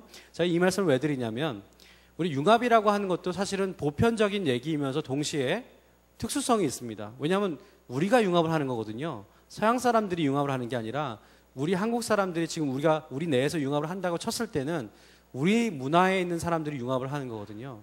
그런 관점에서 봤을 때 과연 한국형 융합이라는 게 혹시 있는 것인가? 우리가 하는 융합은 조금 뭐가 다른 것이 있는 것인가? 그런 측면에서 한번 짚어봤으면 좋겠어요. 그래서 이제 마지막으로 어떻게 융합할까의 어떤 마지막 버전인데요. 우리 한국의 문화에서 또 우리 한국의 특수한 문화들이 있지 않습니까? 획일주의가 있는데 이런 획일주의의 문화권에서 사실 융합하기 쉽지 않습니다. 그런 것들을 고려하셔서 한 말씀씩 간단하게 해주시고요. 그 다음에 여러분 청중들한테, 제가 여기 계신 분들한테 질문할 수 있는 시간을 조금 갖도록 하겠습니다. 그리고 마무리하도록 하겠습니다. 예, 누구부터 말씀하실까요? 조광수 교수님? 예. 좀 간단하게 말씀해 주세요. 예. 네, 한국적 융합. 예. 있겠죠. 근데 정확히 모르겠어요. 한국이란 문화가 갖고 있는 특수한 융합을 만들어야 될 단계인지는 모르겠어요. 왜냐하면 기본적으로 융합에 대한 담론은 아까 말씀드린 것처럼 낭만주의적이기 때문에 실제 우리가 아주 기본적인 지식도 갖고 있지 않거든요. 예를 들어서 우리는 융합을 해야 된다고 얘기하지만 융합에 대해서 연구하진 않아요. 융합은 어떤 프로세스를 거쳐야 되고 어떤 게 있는지. 그러니까 재미난 비유가 우리나라처럼 과외 많은 나라가 없지만 과외 연구는 안 하거든요. 미국은 과외가 거의 없었는데 70년대 후반부터 과외 연구를 엄청나게 많이 했어요. 그래서 그게 엑스퍼트 시스템이라고 하는 것도 만들게 되고 인공지능 튜터링 시스템 만들어서 그 소프트웨어가 사람을 가르치고 뭐 선생보다 뭐 220배, 220% 참, 220% 효과가 더 난다. 이런 것들도 있고 사실은 우리는 우리가 하고 있는 것에 대해서 연구를 많이 안 하는 것 같아요. 그래서 제발 우리는 연구를 했으면 좋겠어요. 우리 자신에 대해서. 네. 그러면 우리 답을 찾을 수 있겠죠. 예, 우리 자신에 대해서 연구를 해보자. 예, 좋은 말씀이신 것 같고요. 우리 강신주 박사님. 그 도식적인 건데요.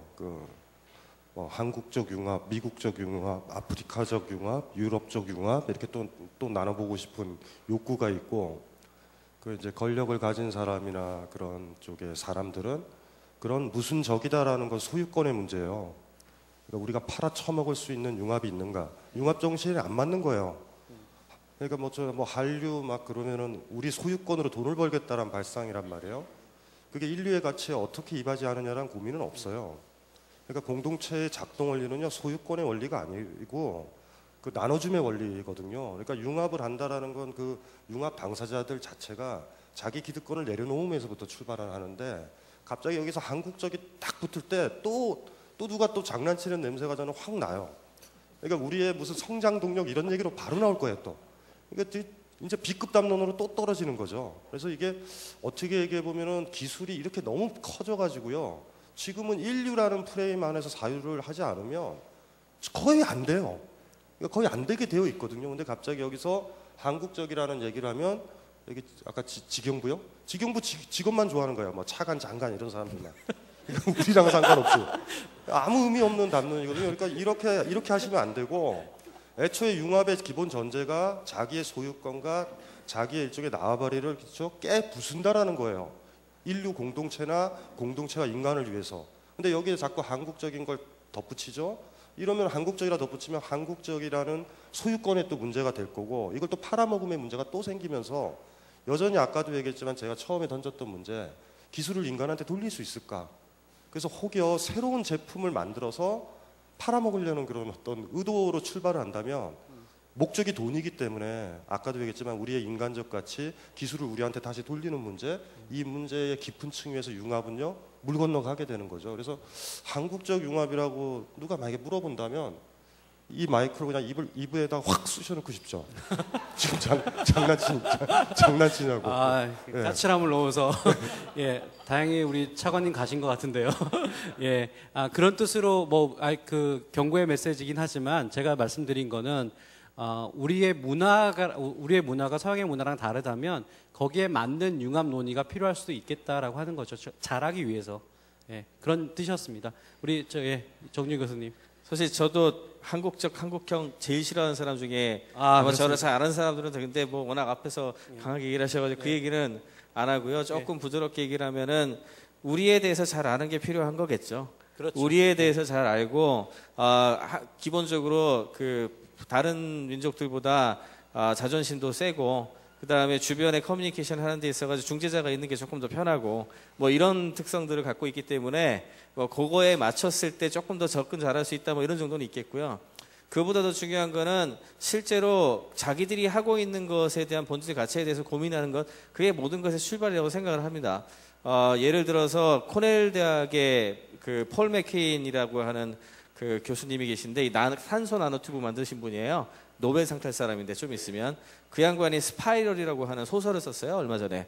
내용이 되게 재밌습니다. 탄소 나노튜브는 아니고 나노 머티리얼이 DNA랑 결합해가지고 이상한 현상을 발견한 다음에 이게 이제 WMD로 쓰여요. 눈에 안 보이는 대량 살상 무기로 쓰는 소설을 이 양반이 썼어요. 왜냐하면 자기가 만든 기술임에도 불구하고 그것이 나중에 어떤 위협을 가져올 수 있을지에 대해서 소설로 사람들한테 얘기하고 싶었던 거죠. 중요한 건 그런 목적을 가지고서 우리 한국을 이해하고 사람들을 이해하는 것이 모든 것의 출발점이지 한국형이란 말을 굳이 쓸 필요는 없을 것 같습니다. 예. 제가 질문을 잘못해가지고 두 분이 발끈하셨습니다. 예, 우리 마지막으로 우리 이용재 교수님. 저는 언어 얘기를 들고 싶은데요. 제가 보기에 한국 사람들이 영어를 굉장히 못하거든요. 그리고 또 못하는 것 중에 하나가 이상한 영어도 아닌 영어를 많이 써요. 대표적인 게 코리아 팀 파이팅인데 그런 영어 없습니다. 그 말도 안 되는 영어거든요. 참고로 한국 팀 이겨란 영어로 고 코리아입니다. 그게 영어예요. 코리아 팀 파이팅은 영어가 아닌데 하다 보니 그게 영어가 돼가지고 이제 미국 사람들도 그걸 인정을 해요. 이상한 융합이 된 거죠. 저는 그게 한국적 융합인 것 같아요. 예. 예. 아, 감사합니다. 저를 살려주셨습니다. 예. 저희들만 얘기하니까 사실 시간이 더 있었으면 더 많은 시간을 드리고 싶은데 그래도 섭섭하니까 조금 질문을 받도록 하겠습니다. 한 2분 정도만 제가 질문 받고 여기 계신 분들한테 질문하시면 좋겠고요. 그러면 대답 듣고 그 다음에 우리 마무리하도록 하겠습니다. 혹시 질문 있으신 분 손 들어주세요. 여기 예, 제일 먼저 손 드셨는데요. 마이크 좀 전해주십시오. 간단하게 질문해 주세요. 네, 안녕하세요. 네, 고려대학교에서 사회학이랑 산업디자인과를 전공하고 있는 임동준 학생입니다. 제 질문은 계속 이야기가 이제 진행이 되면서 가장 많이 나왔던 그 핵심 단어 중 하나가 저 커뮤니케이션이라고 생각을 해요. 이제 대학교 와서는 이제 그 이전과는 다르게 특히 팀 프로젝트 활동이 더욱 많아지잖아요. 근데 좀 다양한 전공의 학생들이랑 팀 프로젝트를 많이 하면서 느끼는 게 계속 말씀하셨듯이 이제 커뮤니케이션이 굉장히 힘들어요. 그 서로 이제 자신의 전공이 일단 가장 중요하다는 그런 베이스가 점점 이렇게 공부를 하면서 그게 많이 쌓이기 때문에 서로 간에 그 원하는 커뮤니케이션이 힘든데 이제 융합을 하기 위해서도 이제 그런 부분은 굉장히 좋은 커뮤니케이션이 굉장히 중요하잖아요. 근데 그 좋은 커뮤니케이션을 하기 위해서 이제 우리가 좀 더 가져야 되는 좋은 애티튜드가 이제 뭔가에 대한 고민을 많이 하게 되는데 이제 제가 지금까지 찾은 가장 좋은 애티튜드 중에 하나는 이제 MC로서의 역할인 것 같아요. MC로서 그래서 만약 5명이서 같이 커뮤니케이션 시작을 하면은 누군가는 이제 MC를 봐서 이제 한 사람만 혼자 오랫동안 떠드는 게 아니라 각자가 5분의 1씩 이야기를 하는데 그거를 그냥 나열식으로만 아니라 이야기가 저 사람과 연결되고 저 사람과 연결될 수 있는 그거를 이렇게 찝어줄 수 있는 사람의 역할이 굉장히 중요하다는 걸 생각을 하는데 이제 다른 이제 연사님들은 어떻게 생각하시는지 융합을 위한 커뮤니케이션 애티튜드는 무엇인가? 네. 라고 하는 질문인데요. 누가 선생님 하시겠어요? 간단하게.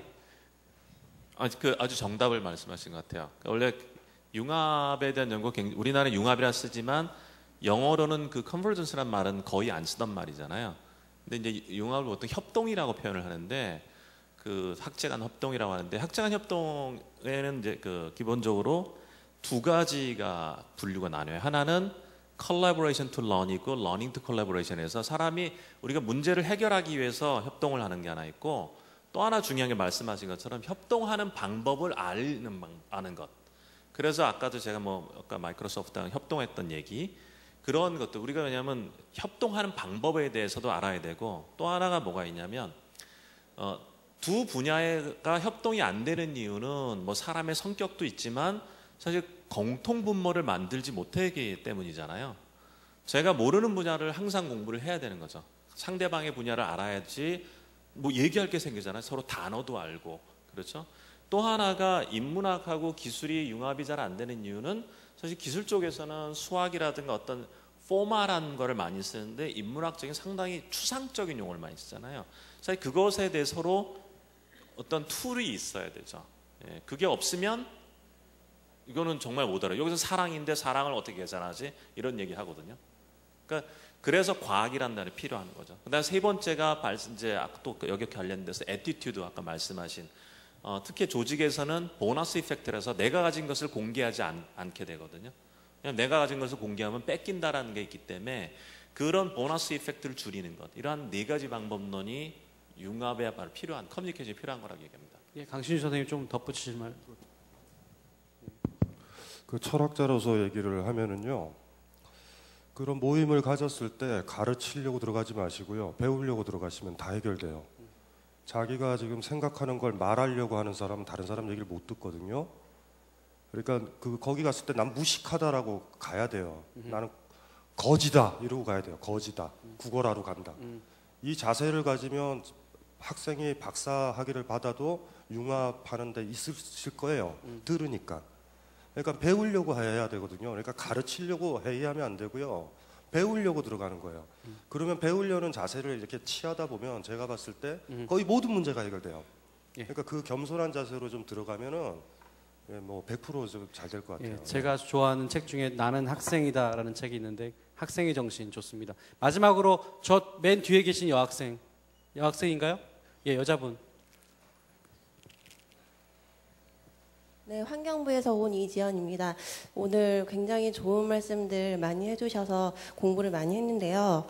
저는 그 예전에 원웨이 소통 방식에서 이제 다자 간의 소통이 이루어진 획기적인 매체들이 많이 발생하지 않았습니까? 아이패드나 아이폰이나 뭐 여러 경로를 통해서 저희가 근데 그런 기술들이 인간의 참여를 굉장히 많이 확대를 시키고 있는데 그것으로 인해서 인간과 인간 사이의 소통이 줄어들고 있고 또 그러한 매체 안에 엄청난 정보들이 마치 전문 지식이 아닌 것이 전문 지식인 양 그렇게 포장이 돼서 우리들에게 보여지고 있는데 그것에 대해서 저희들이 가져야 될 자세는 무엇인지. 이건 정 교수님.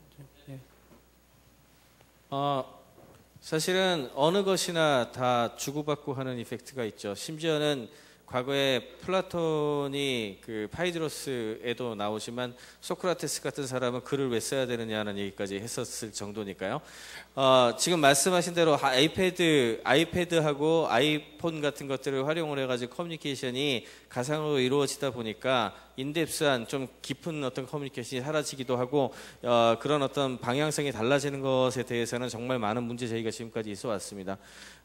근데 중요한 것은 그것한테 지배를 당할 것인가 아니면 내가 뭔가를 할 것인가에 대한 어떤 문제라고 저는 개인적으로 생각을 하거든요. 그래서 조금 짧게 간단하게 말씀드리자면 이런 거예요. 어떤 거든지 많이 쓰게 되면 디펜던시가 생기고 그것 때문에 세상이 변하게 되는데 전에 우리가 자동차를 가지고 다니기 전에는 많이 걸어 다녔으니까 더 많이 걸을 수 있었거든요.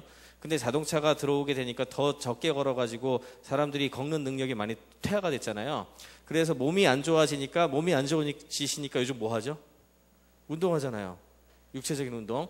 근데 커뮤니케이션이라든지 이런 것도 마찬가지인 것이 그런 기술에 의존을 하게 됨으로 인해 가지고 당연히 어쩔 수 없이 깊은 것에 대한 것들을 좀 상실할 수밖에 없게 되는데 그렇다고 해가지고 그걸 안 쓰게 되느냐? 그렇게 되면 너무 불리해지기 때문에 안 쓸 수는 없는 거잖아요.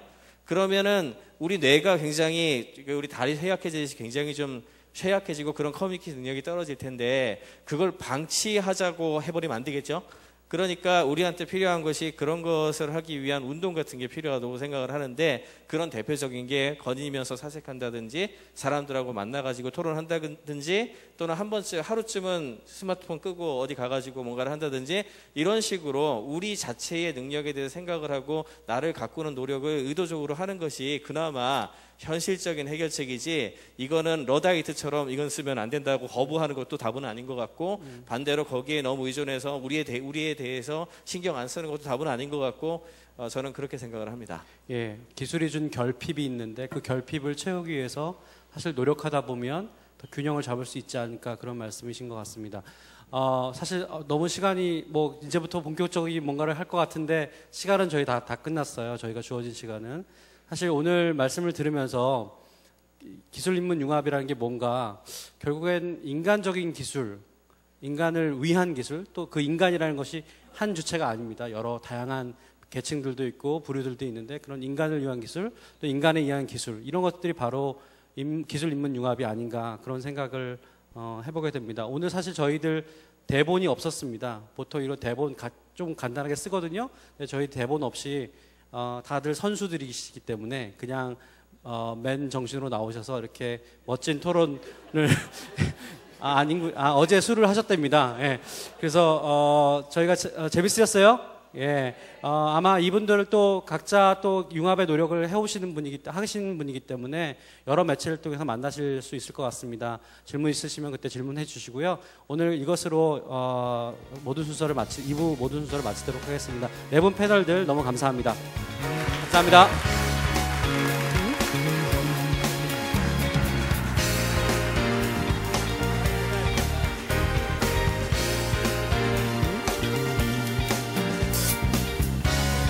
자, 이제 아까 말씀드렸던 지금 오늘 행사에 작품을 출품하신 네 팀의 특별 전시팀들을 모시겠습니다. 우선 방현우 교수님과 허윤실 작가님의 팀인 에브리웨어 팀 박수 좀 부탁드리겠습니다.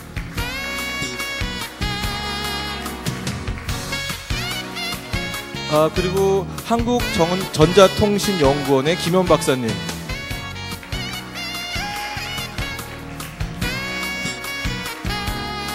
예, 그리고 서강대학교 영상대학원의 오창근 교수님이십니다. 그리고 여기 그 미디어 광화문 작품을 제작하신 여러 팀이십니다. 팀 이름이 여럿이에요. 네. 자, 그러면 좀 편하게 말씀 나누고자 제가 자리를 한번 이동하겠습니다.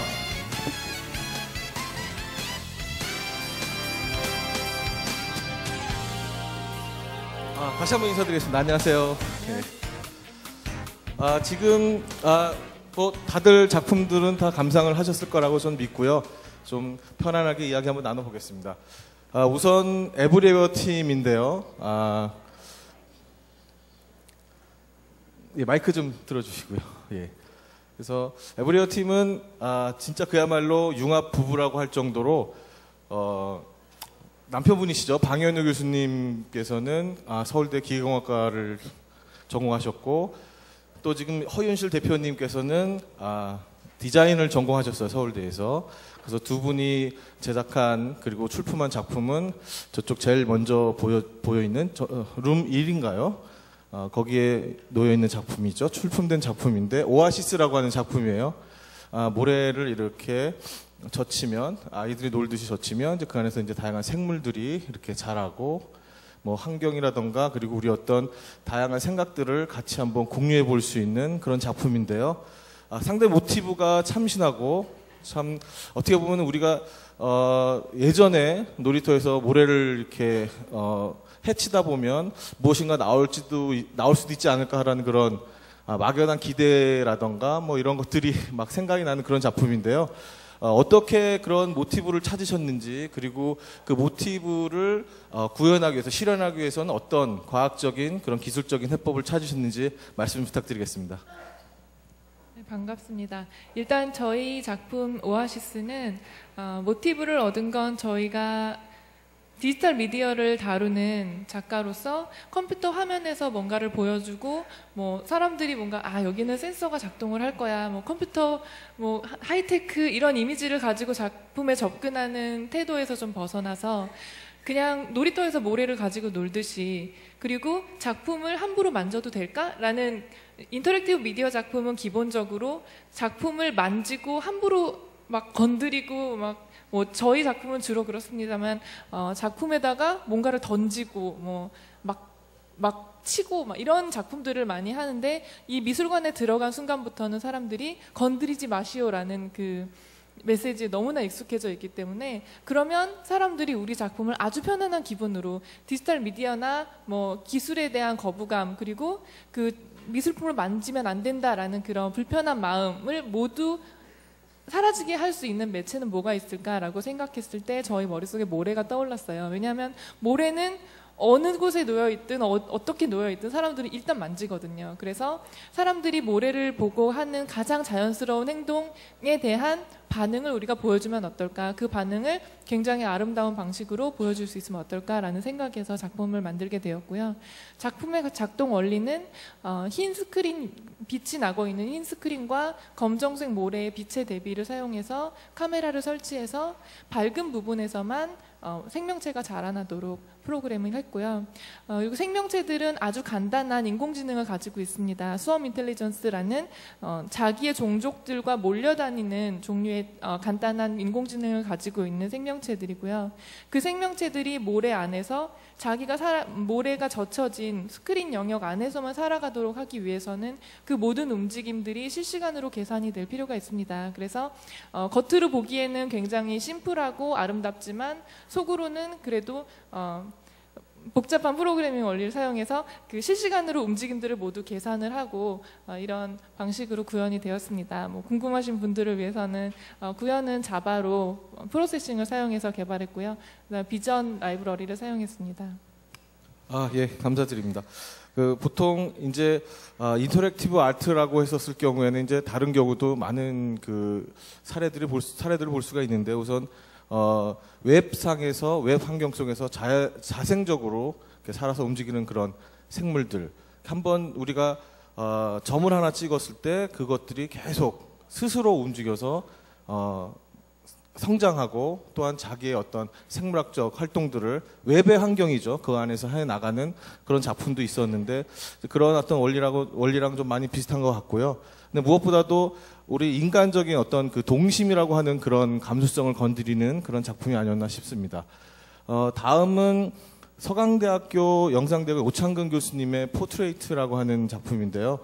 거기에 보면은 일단 디지털 시공간이라고 하는 그런 개념들이 드러나는데, 디지털 시공간, 조금 말은 좀 어려운데, 그런 디지털 시공간에 있는 결이라던가 겹이라던가 이런 원리들이 서로 결합하면서 우리의 초상들이 이렇게 찍혀진 그런 이미지들이 변하는, 그래서 그 변화하는 것을 스스로 체험할 수 있는 그런 원리의 작품인데요. 그런 시공간, 그러니까 디지털 시공간이 가지고 있는 어떤 원리로 인해서 우리가 더 많은 체험들을 할 수 있지 않을까 하는 그런 궁금증이 생깁니다. 어떠세요, 선생님? 네, 지금 질문을 하시면서 다 설명을 하셔가지고요. 네. 우리가 이제 초상화나 거울 이런 것을 일상적으로 접하게 되고 이제 그런 상황들에 놓였을 때 자신의 모습을 날마다 새롭게 느끼는 경우가 많잖아요. 그래서 이 디지털한 기술을 이용을 해서 관람객들이 자신의 모습을 어떻게 새롭게 인식할 수 있을까, 그리고 그거를 이제 디지털한 방법이기 때문에 불연속적이고, 그러니까 아까 이제 건반 작품 보시면은 자기가 건반을 누르는 그 위치에 따라서 자신의 모습이 불연속적으로 만나잖아요. 그러니까 새로운 모자이크가 만들어지고, 그러니까 그런 식의 좀 스스로를 재인식하는 이제 그런 작품들을 제작을 해왔고요. 그 다음에 인터랙션 부분에서는 좀 편안한 인터랙션을 생각을 했어요. 그래서 편안하게 아마 안경 쓰시고 이제 보셨을 것 같은데, 어느 분이 그 안경을 부러뜨리셨어요. 좀 머리가 좀 크신 분일지도 모르겠는데 예, 괜찮아요. 뭐 비싼 거 아니니까요. 예, 제가 또 구입을 하면 되고요. 그래서 이제 이런 편안한 인터랙션을 쓸 때 제가 기본적으로 이제 생각하는 부분은 이 기술이라고 하는 거를 전면에 내세우지 말고, 기술은 좀 한 단계 뒤로 물러나 있고 사람들로 하여금 자연스럽게 작품에 참여를 하고, 어떤 매뉴얼이 주어져서 이거대로 누르세요, 뭐 이거대로 뭐 작동을 시키세요, 이렇게 가이드를 주는 게 아니고 정말로 일상생활처럼 그렇게 작품에 접근할 수 있게끔 제작을 해오고 있습니다. 지금 말씀하셨듯이 어떤 인터랙티브한 그런 다양한 그런 방식들, 그런 체험들이 더 많이 될 수 있는 그런 작품들은 기획하고 계신 건 혹시 없으신지요?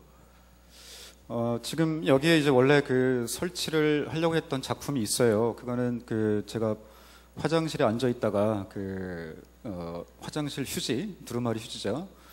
그걸 보다가 이제 아이디어를 얻은 작품이 있는데, 벽에 못을 박을 수 없다고 해서 그 작품을 이제 설치를 할 수가 없었어요. 왜냐하면 벽에 두루마리 휴지를 걸어가지고 거기에 펜을 연결을 해서 사람들이 다가오면은 휴지가 풀리면서 그 펜이 선을 만들어주는 그 휴지는 계속 이제 한 50m 정도 계속 나오니까 끊이지 않는 이제 선들이 만들어지겠죠. 그래서 기계가 만들어내는 그런 어떤 드로잉 같은 그런 작품이 이제 제작을 한 게 있어요. 근데 여건상 좀 출품하고 싶었는데 그래서 이제 간단한 그런 영상 작품으로 이제 출품을 하게 됐고요. 그래서 이런 그 뭐 편안한 인터랙션이나 일상에서 오는 그런 아이디어를 작품화할 때 뭐 꼭 저렇게 이제 영상 작품뿐만 아니라 그런 키네틱 작품 또 음향 설치 작품 뭐 여러 가지 그 장르를 가리지 않고 말 그대로 그냥 융합적으로 이렇게 접근을 해서 활동을 하고 있습니다. 예, 보다 더 융합적이고 다양한 장르 간의 그런 섞임들 그런 작품들 많이 좀 기대하겠습니다. 그 다음에 지금 소개를 해드릴 분은 그 한국전자통신연구원의 김현 박사님이신데요. 이게 제가 정확히 기억하고 있는 건지 모르겠지만 그 로버트 태권브이 만드신 분도 김현 박사님이 아니신가 싶은데 어떻게 우연찮게 로봇을 연구하시고 계시는데요. 김현 박사님 작품은 로봇가 어떻게 인간과 소통하고 기능할 수 있는지에 대한 끊임없는 연구를 하신 것 같은데 어떻게 인간과 소통할 수 있는 그런 감성들이 로봇에 프로그래밍 되는지 한번 여쭙겠습니다. 네, 저희들은 작품이란 말을 좀 생소하게 들리는 경우입니다. 그래서 일반적으로 이제 데모를 한다거나 연구 프로타입을 뭐 이렇게 시연한다거나 이러거든요. 그래서 이제 저희들 요번에 이렇게 나온 그 연구 프로타입은요. 지금 보면 우리 그 PC 또는 휴대폰 이게 가까운 미래에는 아마 다른 형태로 아마 나타날 거라고 다들 예측을 하고 있습니다. 그렇죠? 그래서 어떤 분들은 그게 이제 지금 그 모바일 PC가 뭐 플렉서블 디스플레이로 뭐 내지는 뭐 투명 디스플레이로 이렇게 바뀌면서 더 작아지고 뭐 이런 형태로 모바일 단말 쪽으로 이렇게 할 거다 이렇게 생각하시는 분들이 있고요. 또 어떤 분들은 또 서피스 컴퓨터나 뭐 이렇게 테이블탑 컴퓨터처럼 큰 대형 화면들이 우리 존재 있으면서 그걸 가지고 이제 그런 컴퓨터가 될 거라고 또 얘기하고 또 어떤 사람들은 정말 작아져서 이렇게 그 웨어러블하게 우리가 이제 몸에 갖고 다니는 지니고 다니는 컴퓨터가 될 거다. 뭐 다양한 쪽에서 이제 다양한 연구들이 있었거든요. 그래서 이제 저희들 같은 경우는 로봇의 특성을 갖는 그런 컴퓨터를 만들어 보면 어떨까 하고 이제 그게 2009년도였는데요. 로봇이라는 게 워낙 이제 스펙트럼이 넓기 때문에 어떤 특성이 이제를 얘기했었냐면 좀 더 자연스럽게 이렇게 인터랙션 할 수 있고 그 다음에 또 써가면서 좀 더 이렇게 더 좋아지는 이런 그 인공지능을 좀 넣어준 이런 걸 생각을 했었습니다. 그래서 이제 그 카이스트의 디자인 팀, 서울과기대 카이스트 디자인 팀들, 그 다음에 기술경제 분석하시는 분들, 그 다음에 애트리 연구원들, 그리고 삼성전자, 그리고 또 그밖에 이제 우리 JC 로보틱스나 HCR랩 같은 중소기업들 이렇게 만나서 많은 얘기들이 있었고 이제 해서 결국 이제 아까 방금 말씀드린 것처럼 기술적인 목표는 그거였거든요. 사람이 컴퓨터하고 이렇게 인터랙션 하는 게 아까 오전에도 그런 얘기가 나왔지만 컴맹이라는 그런 말이 나온 그 계기가 사람이 컴퓨터를 알아야 된다는 그런 문제가 있기 때문에 그러지 말고 우리 컴퓨터 단말이라는 게 지능화된 단말이 우리를 이해할 수 있게 하자. 그리고 우리한테 이제 적응할 수 있도록 하자. 가장 큰 목표였고요. 두 번째는 기왕이면 사람하고 인터랙션 하듯이 기계하고 사람하고 인터랙션 하는 게 아니라 그건 이제 로봇 쪽에서는 굉장히 중요한 파트인데 휴먼 로봇 인터랙션이라는 쪽인데 그런 것들을 이제 연구해보자 이렇게 이제 큰 목표를 세웠습니다. 그리고 이제 디자인 팀이라든지 경제 분석하시는 분들은 굉장히 높은 기술 수준을 이렇게 말씀을 하셨고 그 다음에 이제 개발자들은 기술 수준이 거기까지 못 가기 때문에 이거 안 됩니다 하는 그런 이제 갈등들이 좀 있었어요. 그다음에 이제 사람처럼 이렇게 인터랙션 하기는 좀 불가능하니까 지금 기술 수준으로 우리 이제 개를 목표로 하자, 개 수준으로 하자. 예. 쉽게 얘기하면 사람 이렇게 알아도 보고, 이제 제가 이제 간단한 그 명령 같은 건 좀 말로 해도 알아듣고, 제스처해도 말로 알아듣고, 내가 말할 때 이렇게 눈을 맞추고 있고, 뭐 이렇게 그러면서 이제 뭘 가리키면 조금씩 알아나가고, 그런 정도 수준으로 하자 이렇게 하고 이제 개발해서 이번 출품하게 됐고요. 근데 뭐 걔보다 못한 놈이 나온 것 같아서 네, 그렇습니다. 예, 감사합니다. 인간하고 계속 지속적인 관계를 통해서 이제 자율적으로 로봇이 스스로도 행동한다는 그런 이야기도 들었는데요. 참 흥미로울 수밖에 없습니다. 다음은 미디어 광화문 작품을 출품하신 여러 이야기를 들어보겠습니다. 어떻게 팀 구성이 됐고 작품의 진행은 어떻게 되는지 이야기를 들어보겠습니다. 네, 안녕하세요. 미디어 아티스트 그룹 여럿의 김혜경입니다. 저희 미디어 파사드, 미디어 강화문 저 작업을 위해서 지금 사실은 여럿이라는 많은 member들이 모였는데요. 여기서 이야기하는 융합형 멤버가 아마 저희 그룹이 아닐까라는 생각이 듭니다. 미술사학을 전공하고 있는 미술사학자가 한 명 있고요. 그리고 인터랙티브 스페셜리스트가 한 명, 그다음에 3D 애니메이터, 그다음에 모션 그래픽 디자이너, 2D 아티스트, 그리고 음악 작곡가에서 6명이 모여가지고 사실은 저희들은 전부 다 동양 미술사에 관심들이 많은 친구들이 모였었어요. 그래서 저런 작업을 한번 해보면 어떨까라고 이야기가 나와서 그때부터 이제 시작을 하게 됐고, 원래는 미디어 파사드를 강화문에 한번 해보고 싶은 욕망이 있어서 시작이 되었었던 것이고, 저 미디어 강화문의 내용은 500년의 유구한 문화 역사를 가지고 파괴와 복원을 거듭했던 우리나라의 강화문, 그리고 현재에서는 축제장으로 거듭나고 있는 강화문 오브젝트 위에 영상을 추사해서 매핑 작업을 한 미디어 파사드 작업입니다. 그리고 저 위에 2층에 잠깐 보신 분이 계실까 모르겠는데 아마 다랑아리가 하나쯤 보이실 거예요. 거기에 매핑 작업이 하나 더 들어가 있는데, 저희 여럿은 전통 문화를 기반으로 하는 미디어 작업들을 주로 작업하고 있는데, 어떻게 기회가 돼서 기술인문융합 창작수와 함께 융합 교류회를 같이 하게 됐었어요. 매달 한 달에 한 번씩 모여서 전통 인문학을 기반으로 한 미디어 작업을 한번 교점을 찾아보자, 이런 의도로 시작을 됐었고, 지금 주제는 인문학의 꽃이라고 할 수 있는 미술사, 그중에서도 대관산수를 기준으로 하는 산수화를 기본으로 산수화와 뉴미디어 아트를 결합한 어떤 접점을 찾아서 실험하는 그런 단계에 있고요. 저 미디어 와유라는 다랑아리 작업은 그 결과물 중에 하나입니다. 저희 작업은 멤버가 6명으로 구성되어 있고 그 외에 2분의 작가분이 더 다시 합류를 하셨는데요. 그래서 결과물들을 지금 교류회를 통해서 만들어진 많은 인터랙티브 미디어 작품, 싱글 채널 비디오, 그다음에 매핑, 다양한 작업의 미디어 아트 작품들을 12월 14일 날 대학로에 있는 제로원 디자인 센터라고 있어요. 거기서 이제 아웃풋을 공개하면서 발표 겸 전시회를 하게 됩니다. 그래서 미디어 아트나 인터랙션, 산수 혹은 인문학 혹은 예술과 기술의 결합을 모티브로 한 작품들에 관심이 많으신 분이 계시다면 초대하고 싶어요. 관심을 가져주시면 감사하겠습니다. 예, 감사합니다. 다시 한번 박수 좀 부탁드리고요. 미디어 파사드는 시민의 어떤 새로운 축제 공간도 만들 수 있는 그런 프로젝트도 진행한다고 하는데요. 너무 감사드리고, 저희가 주어진 시간이 많지 않아서요. 앞으로 선생님들의 좋은 작품들, 작가님들의 좋은 작품들은 계속 기대해 주셔도 좋고요. 또 궁금한 사항들이 있으면 페이스북을 통해서 올려주십시오. 작가님들의 지속적인 답변 듣도록 하겠습니다.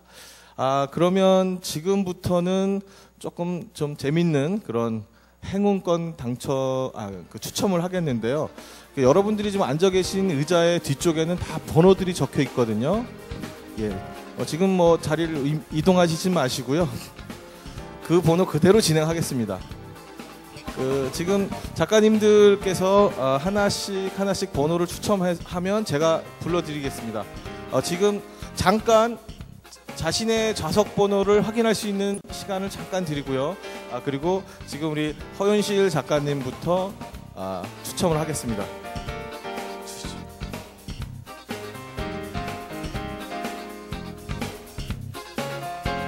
예, 10번 누구시죠? 꽝입니다. 꽝. 예, 요건 꽝이고요. 예, 101번 되겠습니다. 101번. 손 들어주시면 좋겠는데. 101번. 예. 101번 그 진행위원께서 이름 적고요. 예. 지금 당첨되신 분께는 영화권을 2매로 드리겠습니다.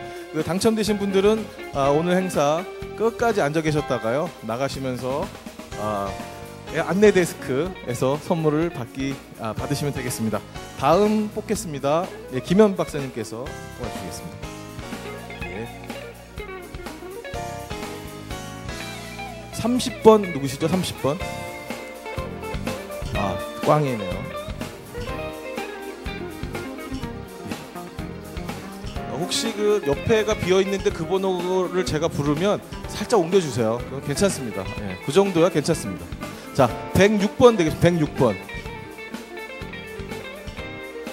예, 좋습니다. 좋습니다. 손 들어주십시오. 예, 106번. 예. 그게 재치 있는 거고 융합형 그런 재치라고 생각할 수 있습니다. 예, 다음 그럼 우리 오창근 교수님께서. 예. 1번 누구시죠? 1번. 저기는 너무 일찍 가셨는 그런. 예. 37번 되겠습니다. 37번. 조시나요? 예, 손 들어 주십시오. 37번. 예. 그럼 지금 몇 명째 지금 됐죠? 지금 4분째 되는 거죠? 예. 150번 되겠습니다. 150번. 예, 저쪽 맨 끝에 계신 분 150번. 그리고 2분 더 추첨해서요. 예. 좀 제가 상품을 알려드리겠는데 2분이 더 필요하거든요. 지금까지는 영화권하고 체험 전시 어둠 속의 대화 티켓 2매, 그리고 마지막 한 분은 김장훈의 원맨쇼 콘서트 티켓 2매가 선물로 증정될 예정입니다. 그래서 지금 체험 전시 티켓 하나랑 김장훈 그 공연 티켓 이렇게 2분 더 추첨하겠습니다. 그러면 어떻게 한 번 더 해주시겠습니까? 예, 137번. 예, 감사합니다. 그리고 선생님 한 번 더. 예, 127번. 예, 감사합니다. 예, 하여튼 다시 한번 저희 선생님들 박수 한번 드리고요. 예, 네, 감사합니다.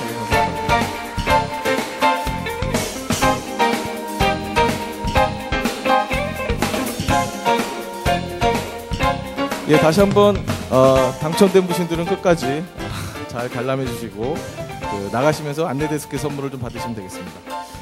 예.